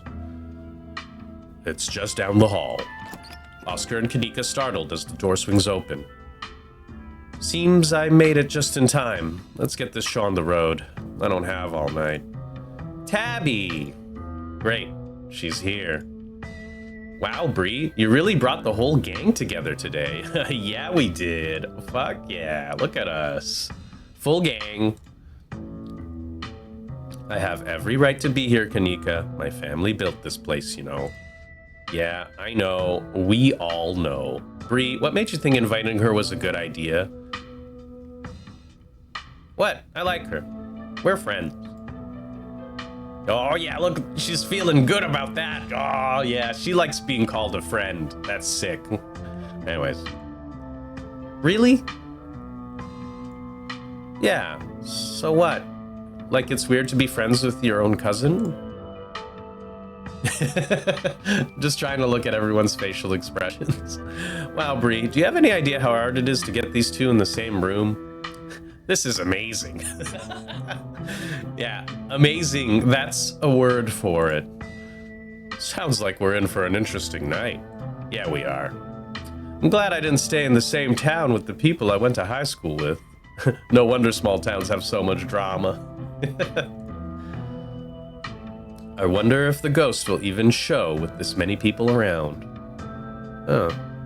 Oh, look. I was just paying attention to little Gretchen there. Wait. Is it just me or does it suddenly feel colder? It sure does. I definitely feel that. Same. I've got chills. The temperature gun says it's actually a couple degrees colder, but that's normal. Rooms and hallways are sometimes colder than other parts of the house. Oh, sorry, that was Kanika. Whoa, a genuine cold spot. I gotta snap a pic for posterity. Yeah! Is that it? This isn't very scary. The ghost is just scared because I'm here. It doesn't know it stands a chance.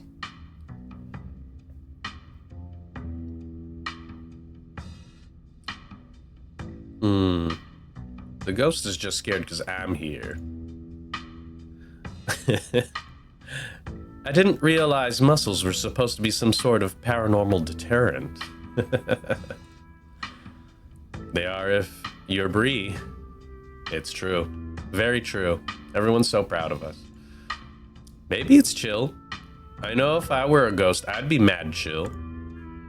If you saw what I seen, I don't think you'd be saying that. That's an interesting point, though. What if ghosts usually are friendly, and they don't? And they're only terrifying because they don't know how to be anything else? Yeah, like, I don't know if I were a ghost. I'd just vibe, but what if my vibes were bad and I didn't know it? I shudder to think of the possibilities. What did you rope me into, BRIE? Okay. Oscar takes a deep breath before continuing.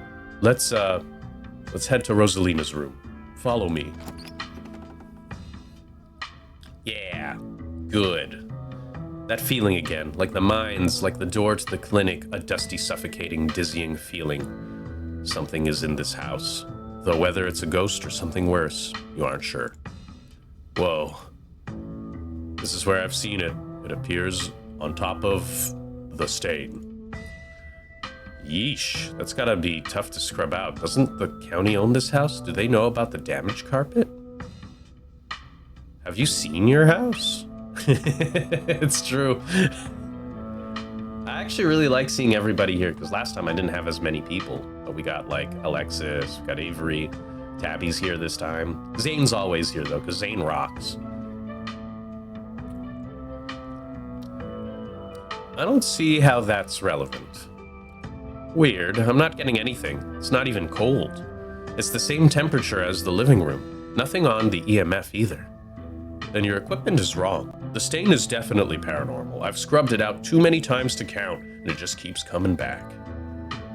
It's just a stain, Dad. Can't we just cover it back up? I don't mind sleeping in here. Maybe we have to scrub it out first. Could be that the paranormal stuff will activate if we give it a reason to.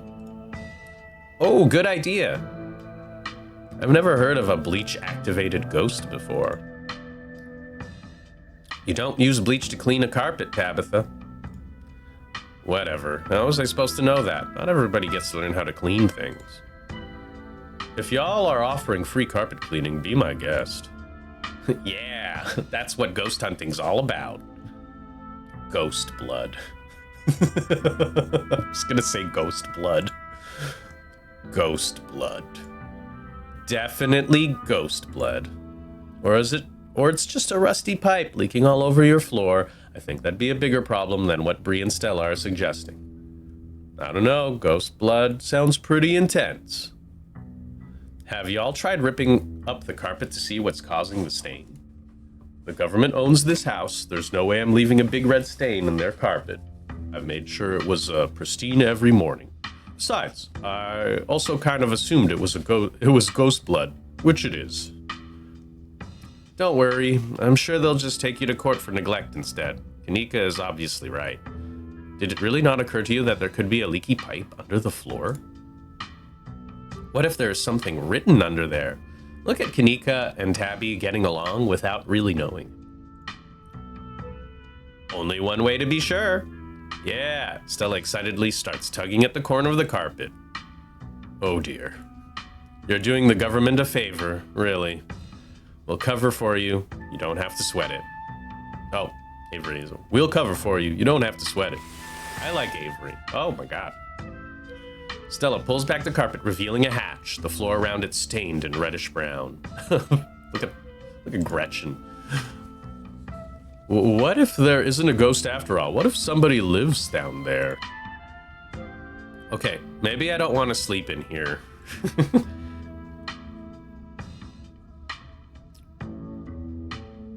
We're going down there, right? Of course we are. This is even better than finding a message. But there's no basement in this house. At least we weren't told about a basement. And look, all that red stuff is coming from underneath. Oh yeah, this is super haunted, all right. You got a basement chock full of ghosts. I can just feel it. Still no readings though. None of the equipment has made a sound. Of course not. Y'all know last month was super rainy. It's clearly been a long time since anyone stepped foot in the basement or crawl space or whatever is under that hatch. There must be a leak that flooded the whole area under the house. The water dissolved the caulk around the edge and leaked through the carpet. And it's red because North Carolina has a red aster. It's as simple as that. It's not mud, it's blood. Human blood. I tested it. Well, you tested it wrong. They both say at the same time. Look at them. It can't be blood, right? Kanika's right. You got a muddy floor, and that's why it's so cold in here too. There's wet dirt under the house. Congratulations. We solved your ghost problem. No way.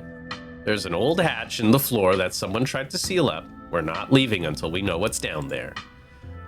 I'm with Stella. This is my room, and I need to know what's down there. Have you considered they may have tried sealing it up because it's unsafe?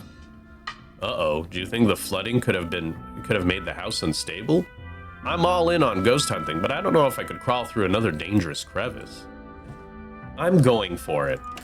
Yeah. Yeah. You come to in Oscar's living room. You can't tell what time it is, and your friends are nowhere in sight. The building feels colder. There's something about the air that feels wrong. It's stale, with the undercurrent of mold and earth. It makes you feel claustrophobic, as though you're in a coffin, each breath depleting what little oxygen is left. How did we end up back here? Where is everyone? Did we pass out again? Was there a gas leak in the basement or something? Some friend Stella turned out to be. She keeps ditching me. Huh. Is fainting some kind of weird family thing? It was the ghost. Is fainting some kind of weird family thing? Or is there a genetic condition I need to be worried about? Not that I'm aware of.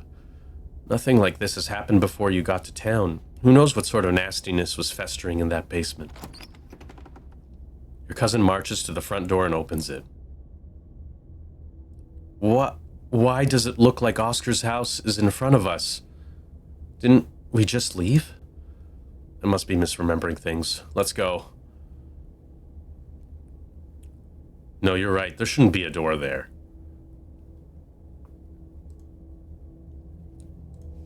Clearly, whatever's in that basement is messing with our heads. We just left Oscar's house. The library has to be on the other side of this door. The two of you cross the hallway and open the door. Oh yeah, feels bad. Something isn't right. Feels like a late summer afternoon. The air is warm and wet, and the scent of flowers drifts on the breeze.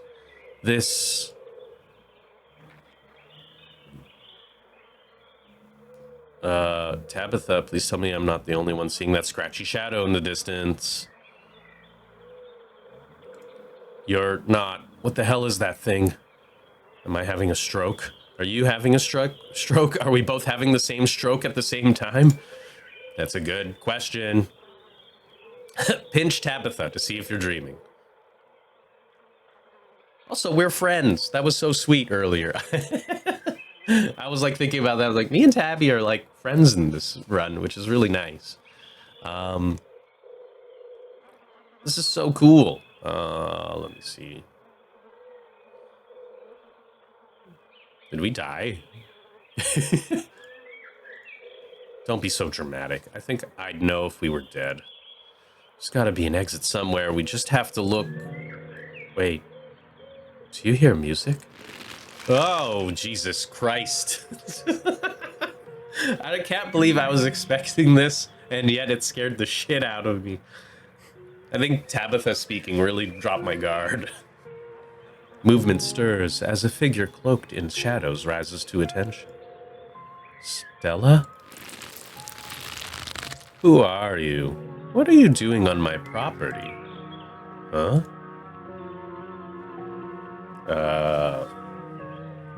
Is this what ghost hunts are usually like? Holy shit, Stella, you scared me. Yeah, cut it out. Did you say Eddie? No one's called me that in a long time. It's Edwardine now. I'm not a child anymore. Edwardine? Eddie? You've got to be kidding me.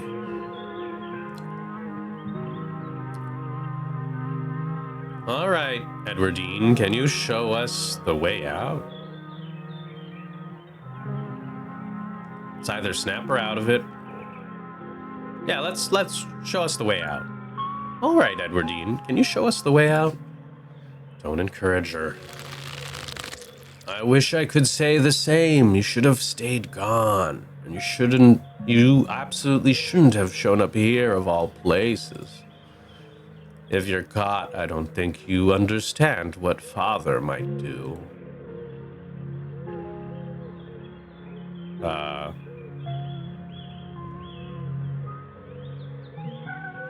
Oh my, I wouldn't want to cross Father.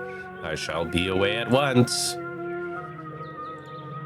Okay, what is this? Some kind of scene? Wow, great job. You got me. You can stop now. I can't. It's not that easy for me. My brothers were sent to Normandy. And now I'm the only Scarlet left besides Father. I have responsibilities, Charlie. Shut up. Shut up!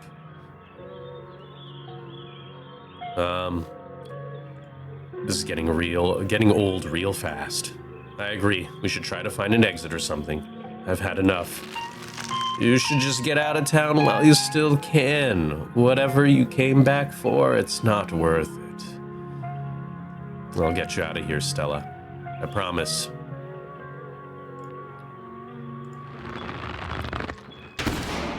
Yeah, she's gone, along with the shadow in the corner of the room. Come on, we must have taken the wrong door out of the annex. We're getting out of here before anything else happens.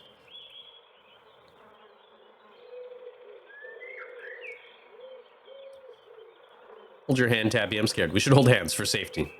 Not because either of us is scared. Yeah, that's a good one. Actually, that might be a good idea, but only because I don't want us to get separated. She takes your hand. Hers trembles slightly in yours. Let's go back, all right? Oh.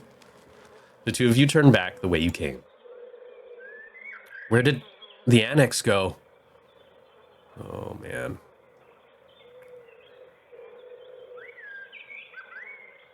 Just open the door. Step forward and open the door. Oh, it's terrible. Bells ring as a cacophony of... Cacophony? There we go, Jesus. Bells ring as a cacophony rages outside. The door in front of you pulsates as figures unseen bang against it. The shaded figure from the garden sits in the corner, ever so slightly more defined. Looking great. He's going like, ugh. Are you kidding me? This is messed up. We need help. Yeah, we got the knocking from the Tommy knockers. We got the ditchlings. God, please let this call go through. I like that she's decided to go call in the corner over there. Tabitha anxiously taps her foot as she waits for her phone to connect. Hey, it's... What? No, it's Tabitha. Didn't you see the caller ID? Stop interrupting me. Can't you hear what I'm... Your cousin is cut off by a dial tone of a disconnected call. Great. She couldn't hear a word I said. Looks like we're on our own. Oh. Junior, pack your things quickly, hurry. Jesus. Rosalina, you scared the shit out of me. Maybe we should run him out on a rail too, make an example of the whole family. Can I just rush the shade in the corner? Leave those children alone. Is the shadowy figure in the corner dictating the flow of events? The last thing you're going to do is wait to find out. You plant your feet against the ground and launch yourself into a powerful tackle. Only you don't actually go anywhere. It's suddenly as if the floor beneath you has become a treadmill. Try though as you might, you find yourself comically running in place. What are you doing? I'm possessed. Trying to deck the ghost in the face, but it won't let me. If I can't punch the ghost, what's the point? There we go. Trying to deck that ghost in the face, but it won't let me. I'm no expert on ghost physics, but even if it let you move, would you be really able to do anything to it? Please, he's only a child. We'll leave peacefully. Just give us a little time. There were only children too. My boy wasn't there. Why should I give Junior here all the time in the world to gather his little toys and fancy clothes? My boy didn't have that kind of luxury. Oh. Well, you have something to say? Do you know something?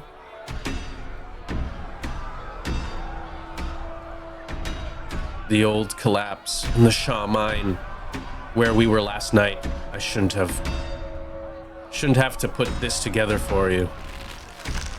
Don't listen to him, Charlie. Just keep packing. Looks like the others are on their way. Better hurry, boy, or you and your little dolls here might get burned up.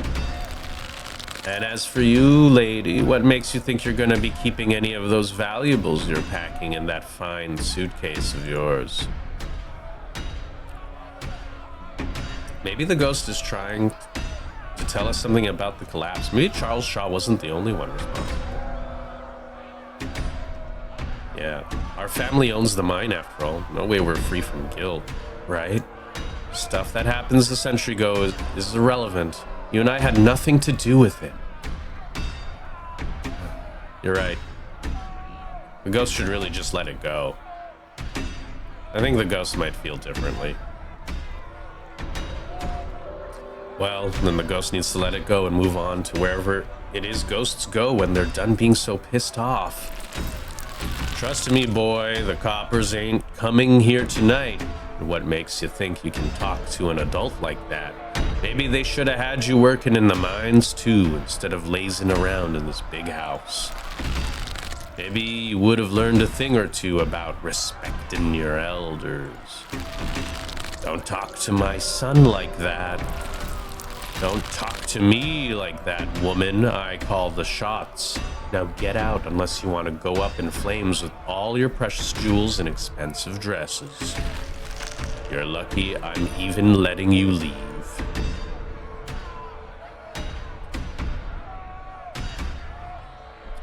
Wonder where we're going next. I'm choosing not to think about it. It's okay, Charlie. You make new ones even better than these. You can make new ones. It's good for him. Shouldn't be playing with dolls anyway. Now you're gonna have to earn your keep, just like the rest of us, boy. No more big inheritance for you. Alexis and Rosalina are whisked away, leaving you and Tabitha in the empty room. As they depart, the front door stops pounding and opens into a beckoning white void. We're in hell. We both died, and we're in hell. There are so many ditchlings here. There are. They're just hanging out. Some ditchlings here. Ditchlings mean those gross little creatures lurking around? Yeah, there really are a lot of them. Who did you call on the phone earlier? Friend of the family. Not that it matters, though. The call didn't go through, so we're on our own. I wish I knew who it was you called. Okay, let's put our heads together. What do we know? We know that we can't leave, and we know that we're not possessed, at least as far as we can tell. And whatever we saw in this room, it happened right after the Shaw mine collapse in 1918. I think the only option on the table for us right now is to keep doing what it wants us to do. Maybe it'll stop at some point, or maybe we'll figure out a way to escape. You're right, there's only one way to get to the end of this. Shall we? Yeah, let's get this over with. I love this team up. You and Tabitha walk up to where the pounding door used to stand and step into the void. You're outside, and it's night, a false moon looming massive in the painted sky. The night feels thick and warm, the insects lively, their calls unnaturally tinny. Everything feels warped and wrong, like you've listened to a record fished from the bottom of a pond. Like you're listening to a record fished from the bottom of a pond. Ugh. What magic words do we have to say to get you to let us go? We're sorry, okay? Whatever our family did to piss you off so much, we're sorry. Oh, you poor dear. I've been keeping track of you, scuttling around town like a tomcat. You've fallen hard for Miss Edwardine, haven't you? Okay. These scenes are all scattered.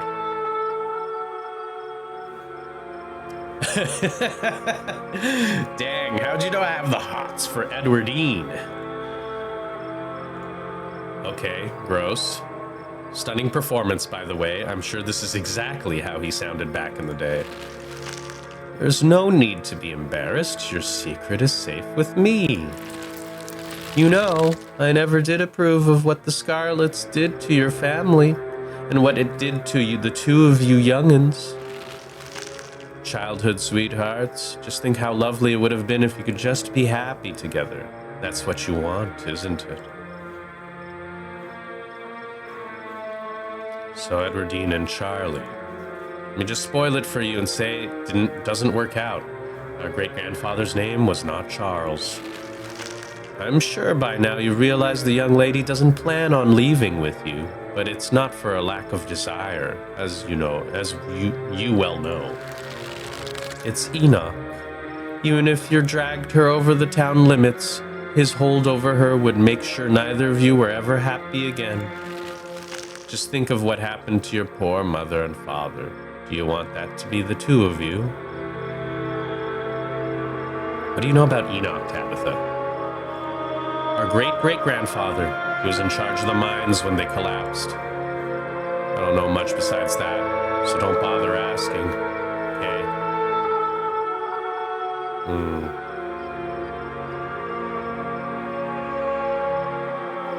What happened to our parents?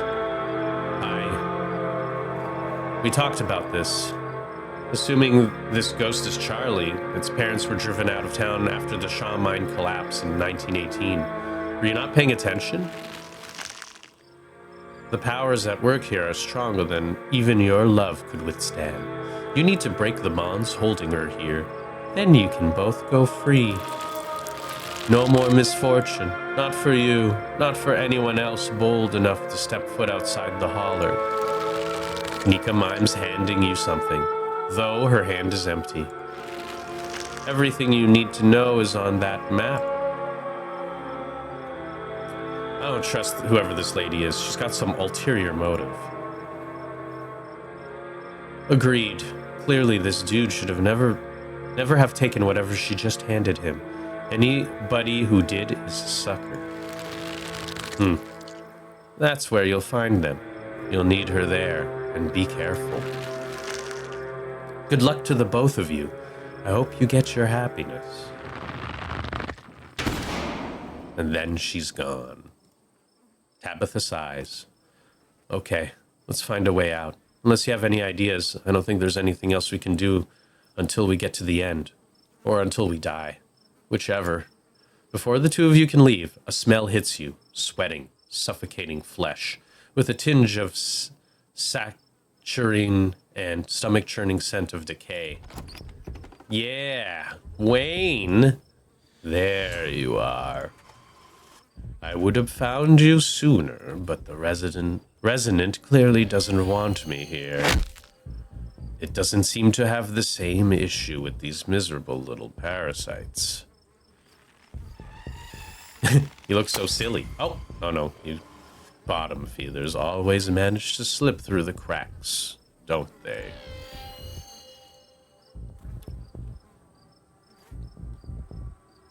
Hey, it's Tabitha's ex. Quick, Tabitha, let's team up against him. Hey, Wayne. You want to figure this out with us?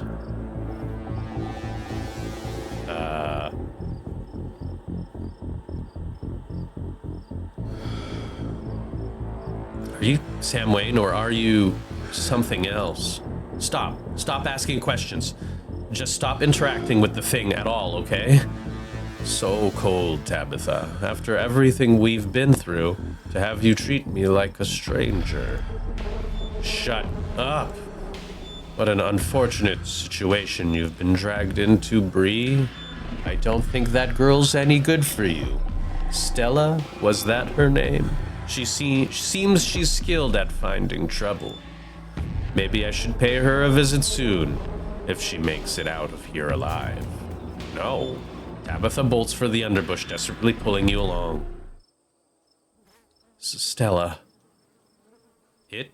You either know something about Wayne that I don't, or you have a pretty interesting coping mechanism. That thing isn't Sam Wayne. Couldn't you smell it? Can we please go and just drop it? I don't want to spend another second thinking about what we just saw. That's fair. Oh. Two of you step out from the brush and into a long wooden corridor lined by bottles and rails.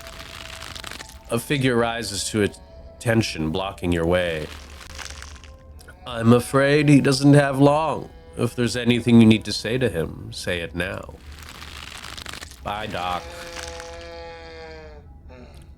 As Zane is swept away, the room pulls itself to you and you find yourself looming over a deathbed. Oscar lies in its center, looking pitifully small. I'm sorry, boy. I'm sorry I let my troubles drive your mama away, and I'm sorry those troubles mean I'm leaving you all alone now. So this is the dad played by a dad. Okay. It's okay. I forgive you, I guess. This is bad noises. It's okay. I forgive you. This looks especially painful, like on an emotional level. Even if everyone else could understand what we were saying, I wonder if he can even hear us. Damn it, Junior. How many times do I have to tell you? I tried to stop it from happening, but the damn snake, Enoch, went behind my back. Oh, what bullshit.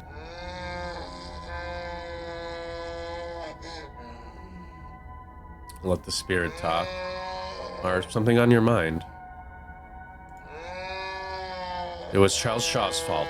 That's just a fact. You know what they say about history? It's written by the victors. And Charles Sr. was clearly not a victor. As if the Scarlets were any kind of victors themselves. The collapse hurt their reputation too, you know. It took years for the mine to recover. You're right, I've been using that excuse for too many years. At a certain point, a man has to accept when he's dug his own grave. They may have run me out, but they didn't put the bottle in my hand. Still, they destroyed our legacy, boy. Both our names are cursed with that history. I'll be dead and gone soon, but I won't be able to rest. Not until our name is cleared, not until you can pass on this name with pride. This is my only request, Charlie. Go back there, tell people the truth, try to find proof I don't know what you have to do, but please. I know I ain't been the best father, but I'm no murderer.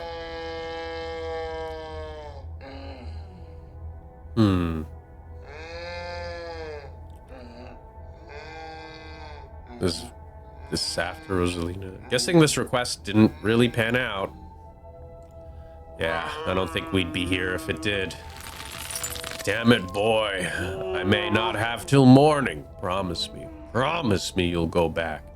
And at the very least show that Enoch bastard what for.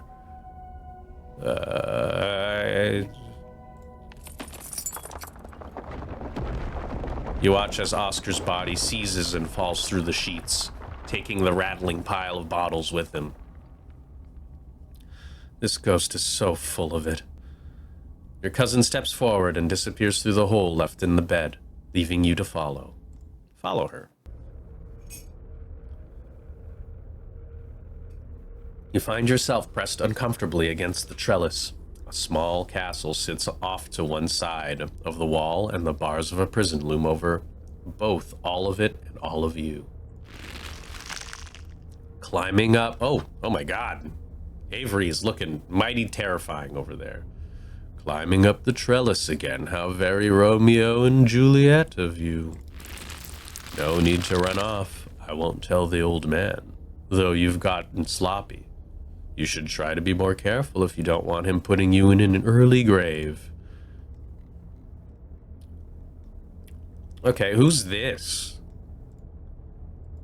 You keep asking me things like I know any better than you do. We've both been seeing the same rooms. You do know. You wouldn't be so nervous if you didn't. I'm nervous because we're trapped in a ghost realm and forced to watch a bunch of skits where real human beings are used as puppets. Get off my back. For all we know, none of this even happened. And even if any of this did happen, who's to say that this is even close to an accurate interpretation? We're watching the memories of a dead man. No, not one of her brothers. I'm a prisoner. Another victim of the Scarlet's lies, like you, Charles Shaw.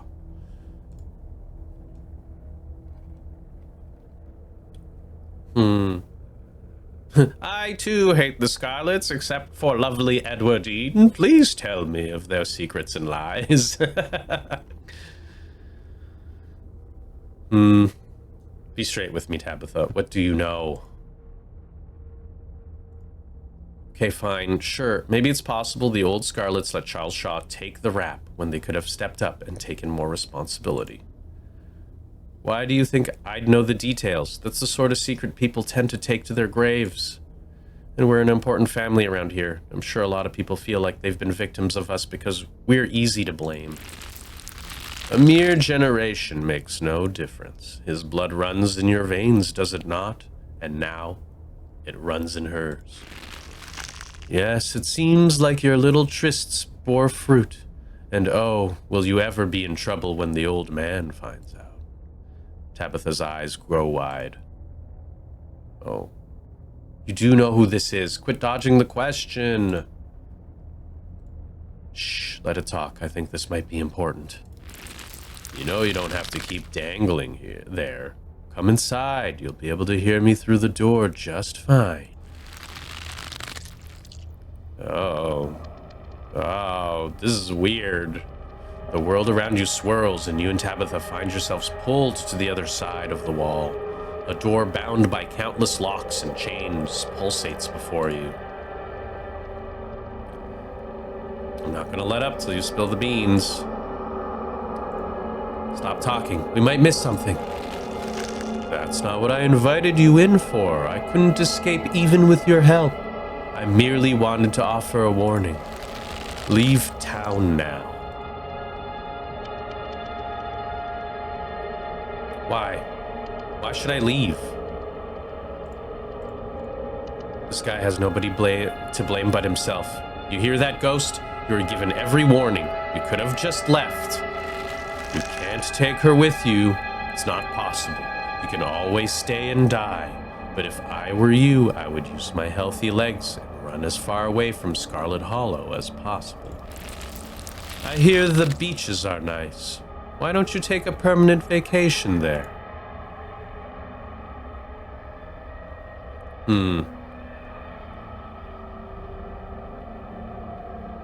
I'm guessing he doesn't do that. Ah, you've been talking to the witch then. Oh, very interesting. Charlie, get away from the door. Don't listen to it.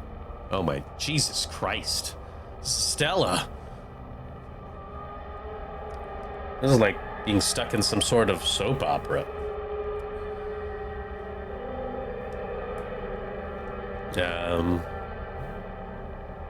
Are witches real? Who knows? But don't take anything this thing says at face value. It can be saying things to intentionally mess with us. That's true. How does it know that? Oh, no, Gretchen!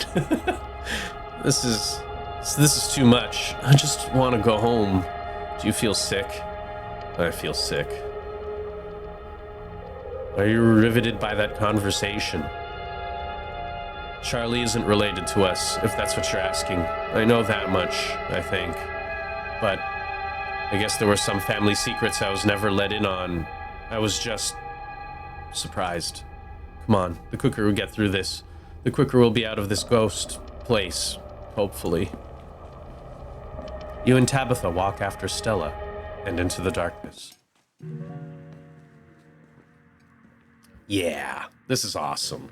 You and your cousin find yourselves crouched under a large table. Stella stares at you as indecipherable murmurs and shuffling feet echo from the ends of the table. Ugh, I don't know why, but this feels so much worse than the last room. They're so lovely. Are you sure I can keep one? You must have worked very hard on them.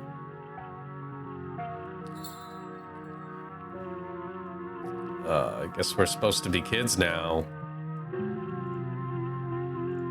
Yeah, I guess this is before everything else we saw. Hopefully that means it's almost over.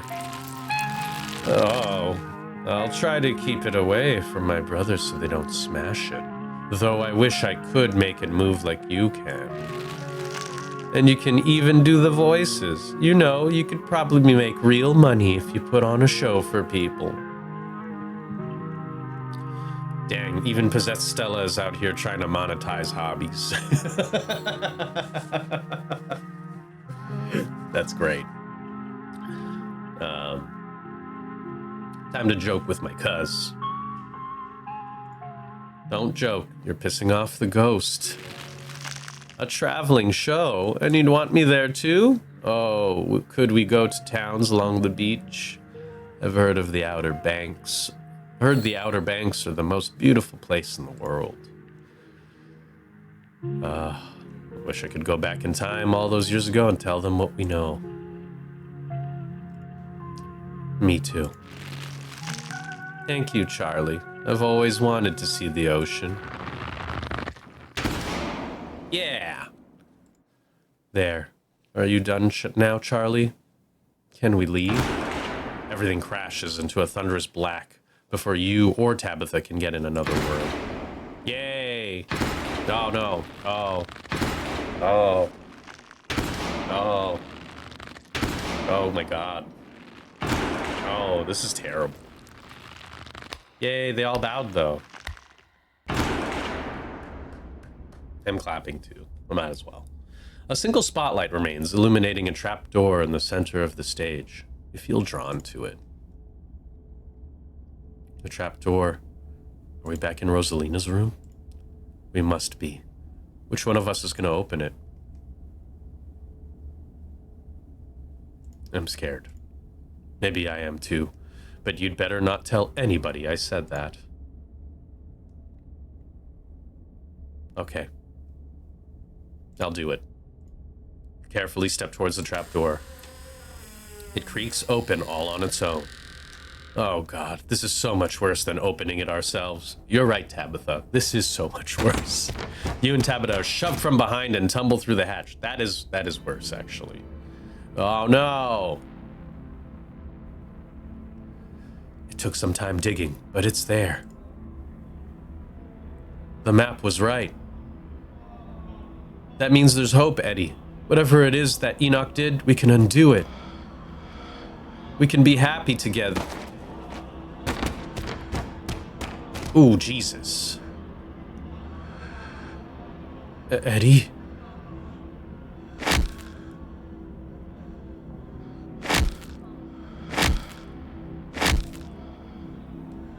Yeah. Edward Dean really did a great job. Oh, shit. Oh, poor Tabitha. Oh, God. I'm so sorry. Your cousin violently heaves into the void, but nothing comes up. There's nothing here. This place is completely empty. Whatever it is Enoch did, we can do it. Okay, everyone's missing or spend infinite void. We're start walking. Yeah, how do we know that we're not related to Charlie? You know what? I know. I mean, it would be documented, wouldn't it?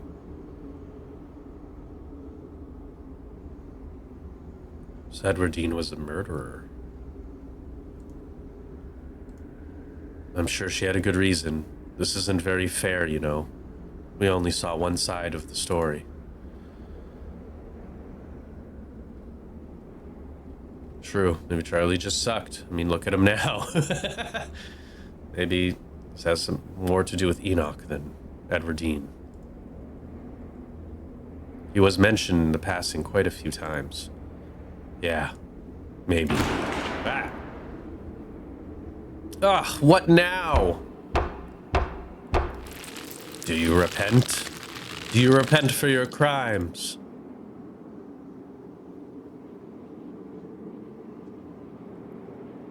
Are you talking to us?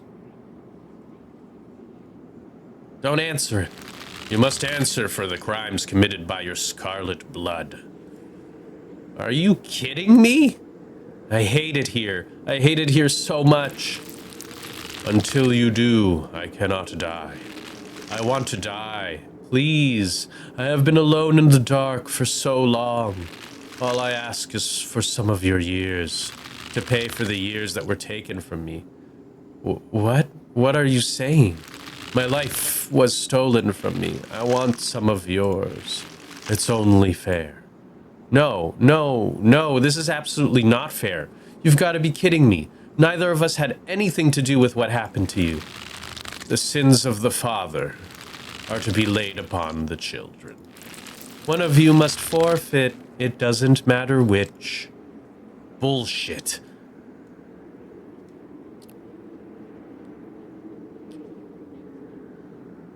And what happens if we refuse?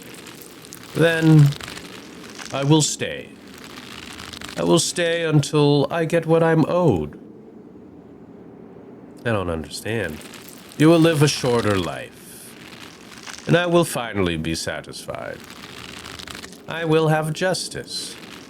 I will finally die. I will leave this house at last.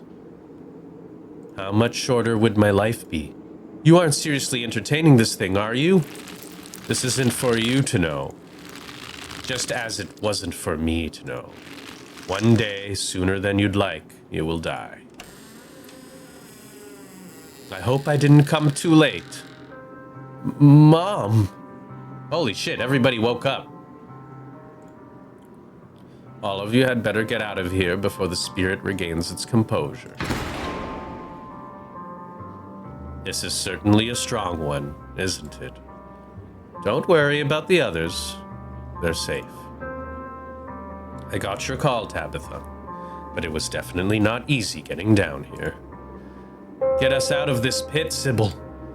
Tabitha, I don't think it's wise to leave something like this where anyone could stumble across it. Why is that our problem? It wants something, doesn't it? And I think I know which of you should volunteer. You must be joking. You're the eldest cousin. You're the one who's actually lived in this town. It's only right. Absolutely not. We should just leave. I'm not giving in to the demands of some dead guy.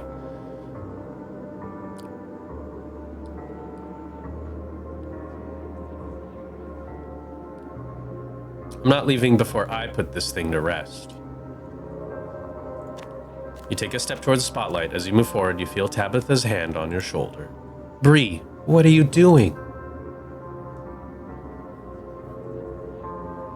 It's okay.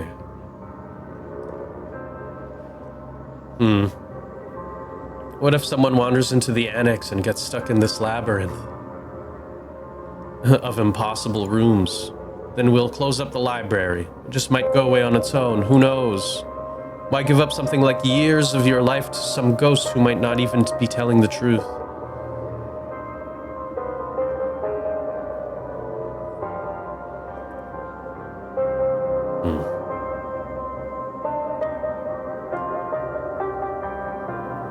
I give a shit about Tabitha a lot. It's okay, Tabitha. This is what family's for, right? Sybil is right here. Please don't do this. You wordlessly step into the spotlight.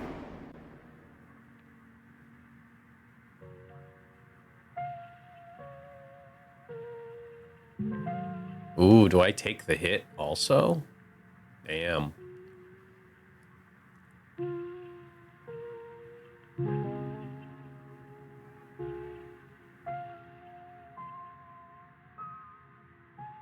I'm still buff though, right?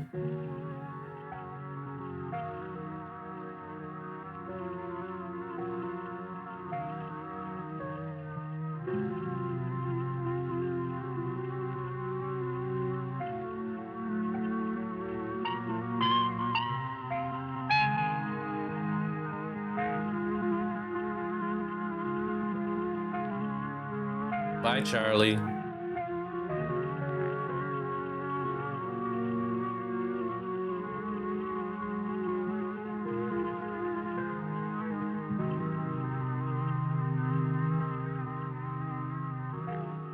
There will be a run where I don't fix this, I'm pretty sure. For the first time in what feels like hours, the earth around you feels solid, real, but also soft. You feel it pressing in on all sides, cold and growing tighter by the second as the soil settles. Claw your way out. Your arms tear at the earth until they break through into the air. Explore. Look back behind you.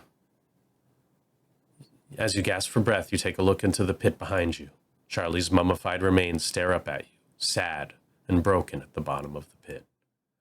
You're only able to maintain your gaze for a moment before exhaustion overwhelms you. The last of your strength, you hoist yourself up from the pit and collapse on the floor. You feel like death. No, no, no, BRIE, what happened to you? You look awful. It's done, Tabitha. If you have any regrets, keep them to yourself. You try and think of words to say, but you're still delirious from what happened, and you struggle to form coherent thoughts. Come along, BRIE. Let's get you home. No, my hot, strong body. You quietly walk towards the stairs. Tabitha rushes to your side to give you a shoulder to lean on as you walk. You're outside. It's real this time. The cool breeze chills you deeper than it should, and you realize just how drained you feel. Your legs are heavier, harder to lift as you make your way down the steps of the library, your lungs wheezing as if you run a marathon. You can almost feel how pale your face has become, your lips dry and thin, your hands almost trembling with the effort of raising them to your face as you trace the new lines and furrows that have been formed there. I'm gonna go wait by the car. Just let me know when you're ready to go home. Your cousin walks off before you get the chance to respond. I'm gonna peace out too. Back-to-back encounters with my own mortality. I've got a lot to ponder. See ya, Rosalina. See ya, Alexis. Zane walks off down the road. I'm so sorry I wasn't there for you earlier in the night. I had no idea what y'all were planning to do. How are we supposed to know it would be like that? Things have been strange around town, sweetie. Now's not the time to be poking around in the supernatural. I thought you learned your lesson yesterday. But magic isn't real. I mean, it's not supposed to be. God, that hurt. Everything is so... Kinika stops mid-sentence as she realizes what happened to you. Oh my god, BRIE. You poor thing. My bones weren't meant to bend like that. I'm gonna be hurting for a few days at least. Yeah, Avery felt weird. And poor Rosalina. I'll make sure to bring both of them some tea later. I think I have just the thing. Mom, this is no time for tea. Jesus, the girl lost a leg. She needs real medication. Real medication comes from natural ingredients, doesn't it? What I have to offer is no different than what Dr. Kelly would prescribe. And besides, after all you've seen, are you really so sure you'd have that much of a grasp on the real and unreal? BRIE, did you...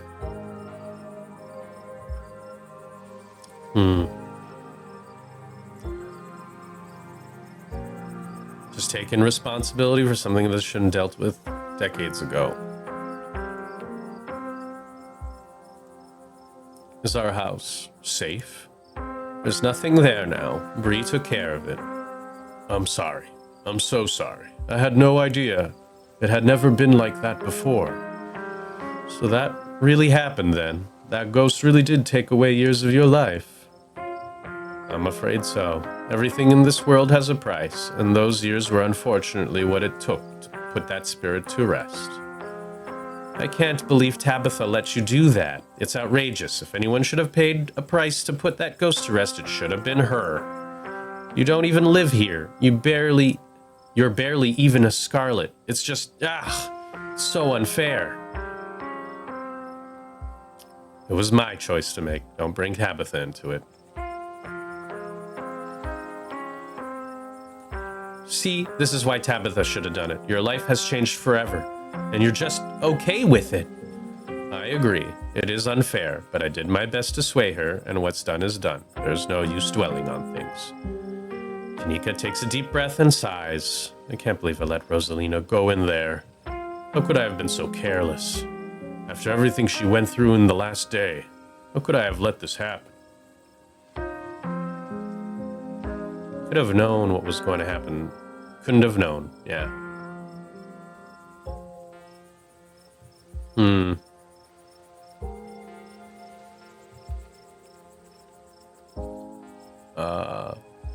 You tried pretty hard to warn us about things, Oscar. None of us took you seriously enough. Well, I should have done a better job warning you. I should have known how bad it could have gotten in there. I shouldn't have let Rosalina come with us. Dad, what did I tell you? Stop blaming yourself. You couldn't have stopped me. If you tried, we were just gonna sneak in after you. Yeah, Rosalina was gonna make us go in there no matter what. You didn't put a ghost in our house. This is not on you. I know you've both had difficult time of this, but the storm has passed. Things will start getting better from here. I ran into Wayne in one of the rooms, and he vaguely threatened Stella if I kept poking around. Wait, are you serious? That creep threatened her? Should we be worried about her?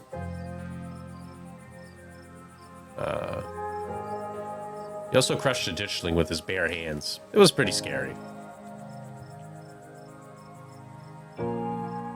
I mean, they're kind of soft, right? They probably wouldn't be that hard to crush. Maybe. There was someone else in there, but that's my house. Rosalina and I live there. Did he say anything else to you? We don't need to trouble BRIE for any details. No one pay any mind to that man. He's just a drifter. He'll be gone soon enough. In the meantime, steer clear, and he won't make trouble. Honestly, should we be worried about Stella in general right now? She's just sort of standing there by herself. This isn't like her. Should I go talk to Stella? I'm gonna go check in with her. Walk over to Stella. Oh, hey, BRIE.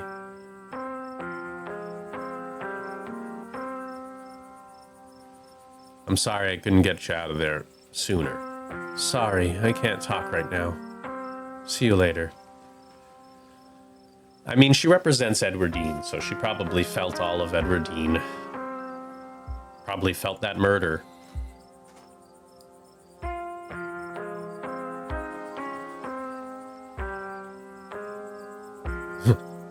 Could just be really sassy. I'm the one who gave up years of my life. You don't see me acting out. I think she took the brunt of things in there. I wonder why. No wonder she's having a hard time right now. Should we go after her? And nobody here should be rushing after anyone right now. That goes doubly for you, Kanika. We don't want that cold of yours to get any worse. Yeah, I'm starting to wonder about her sickness. She got a cold, I guess, when we showed up. Feels that way, at least. But well, we'll figure it out. You better not get any ideas either, BRIE. You need time to recover. And don't pay too much mind to the Drifter's empty threats. I'll make sure not a hair comes to harm on that girl. There was another carving in there. They keep giving me visions.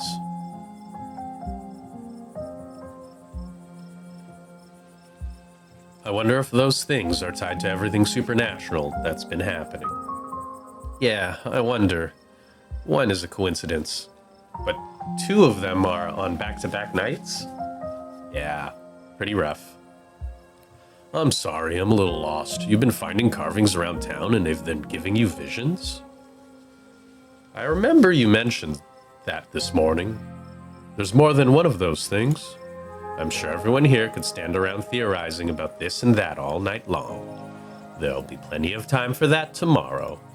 BRIE, if you have time, I'd love to discuss these visions over tea. After you've had the chance to get some rest.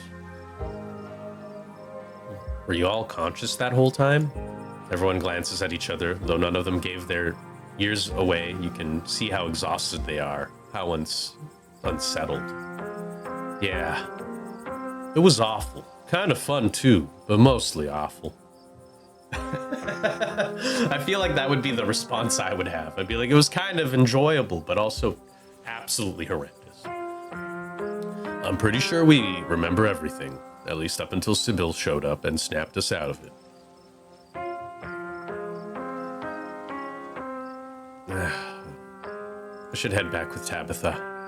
And I should probably head back inside. It's starting to get chilly out and there's still work to do to get Rosalina set up for the night. Don't be a stranger and let us know if you need anything, Oscar. I will. Thank you. All of you. Again. I believe it's time for me to get my daughter home as well. But, Kanika dear, you haven't been feeling well. You need to get some rest. Okay. Kanika warily treks back to the general store.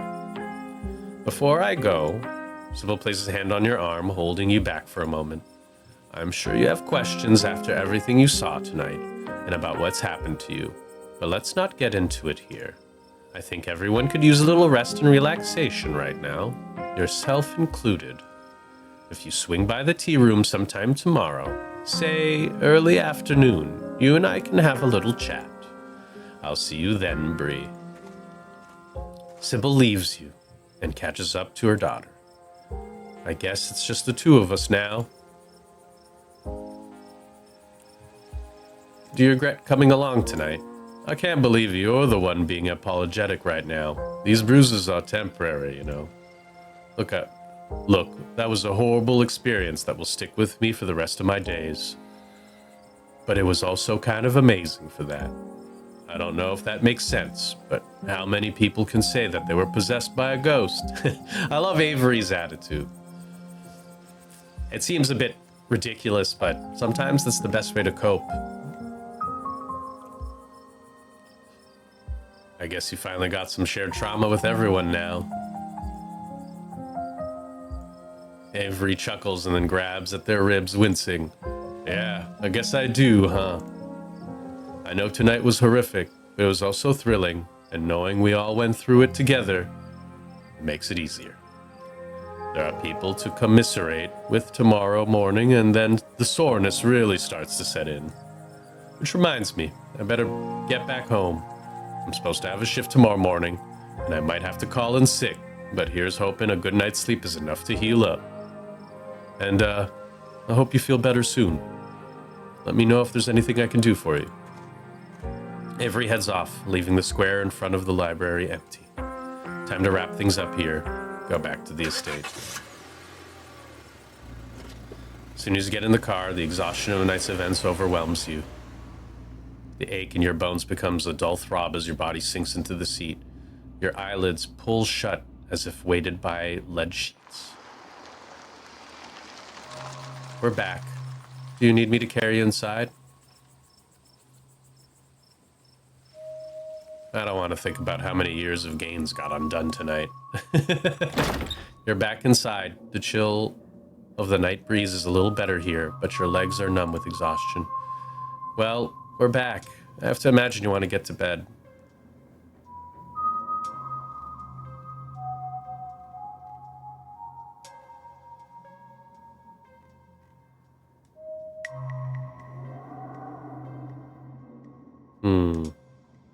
How did you know to call Sybil? Who else should I have called? The cops? I believe we've seen their competence on full display. Besides, I'm sure you've heard that old woman talk. If anyone in town would have known how to deal with a ghost, it would be her, right? Okay, I'm calling it here. You've got to get to bed. You look like death. You find yourself unable to object. Don't keep poking around looking for trouble. Just have to make it to the funeral. 4 more days, that's all. But then the bus comes. I'd like to stay in touch after all this is done. Maybe we can do that. It has been kind of lonely being the only Scarlet in our generation. It would be nice to have someone else in the family. We'll see how things go. Anyway, night. See you tomorrow. Time to go to bed. You don't even notice yourself entering the guest room and falling into bed. Suddenly you're just there, buried under your family's musty covers. It's Wednesday night. Nearly half the week has passed since you first arrived in town, and a little over half a week remains until the bus comes to take you home. The spirit of Charles Shaw Jr. has been put to rest at the expense of unknown years of your life. The specter of the night's events will linger over you for every day you have left, a grim reminder of the price you willingly paid for the crimes of a family you never met. Maybe it'll be easier in the morning. Maybe your joints will ache just a little less than they do now. Maybe you can still right the capsized ship of your now broken life. Or maybe things will only get worse from here. Episode 4 awaits. If you'd like to save before continuing, please do so now. Woo, that was a long one. My voice is tired, but I had fun. It looks like we ended up giving up our life force again. I think, considering how many episodes they're going to be, I'm going to have several playthroughs running at the same time. So there will be a time where I'll probably figure out how not to get my life force taken, I'm assuming. You know, maybe Tabitha will take over and do it herself. Maybe I'll tell them, yeah, it's you, Tabitha, to do it. But in this route, I really like Tabitha. She's my bud. And I'm strong, so I don't give a shit. Like, I think when I was thinking about what decision to make there, I was like, I'm a strong person. And I'm confident. And Tabby is a hurt person who doesn't know what to do. So kind of just figured if I offered it myself, I think it would just be within character. But yeah, we're almost at episode 4. And then after that, we'll be waiting for episode 5 to pop out, and we'll be continuing this adventure here. So look forward to episode 4. That'll be probably the week after. And yeah, we'll come back home to our quaint little town, Scarlet Hollow. Have yourselves a good rest.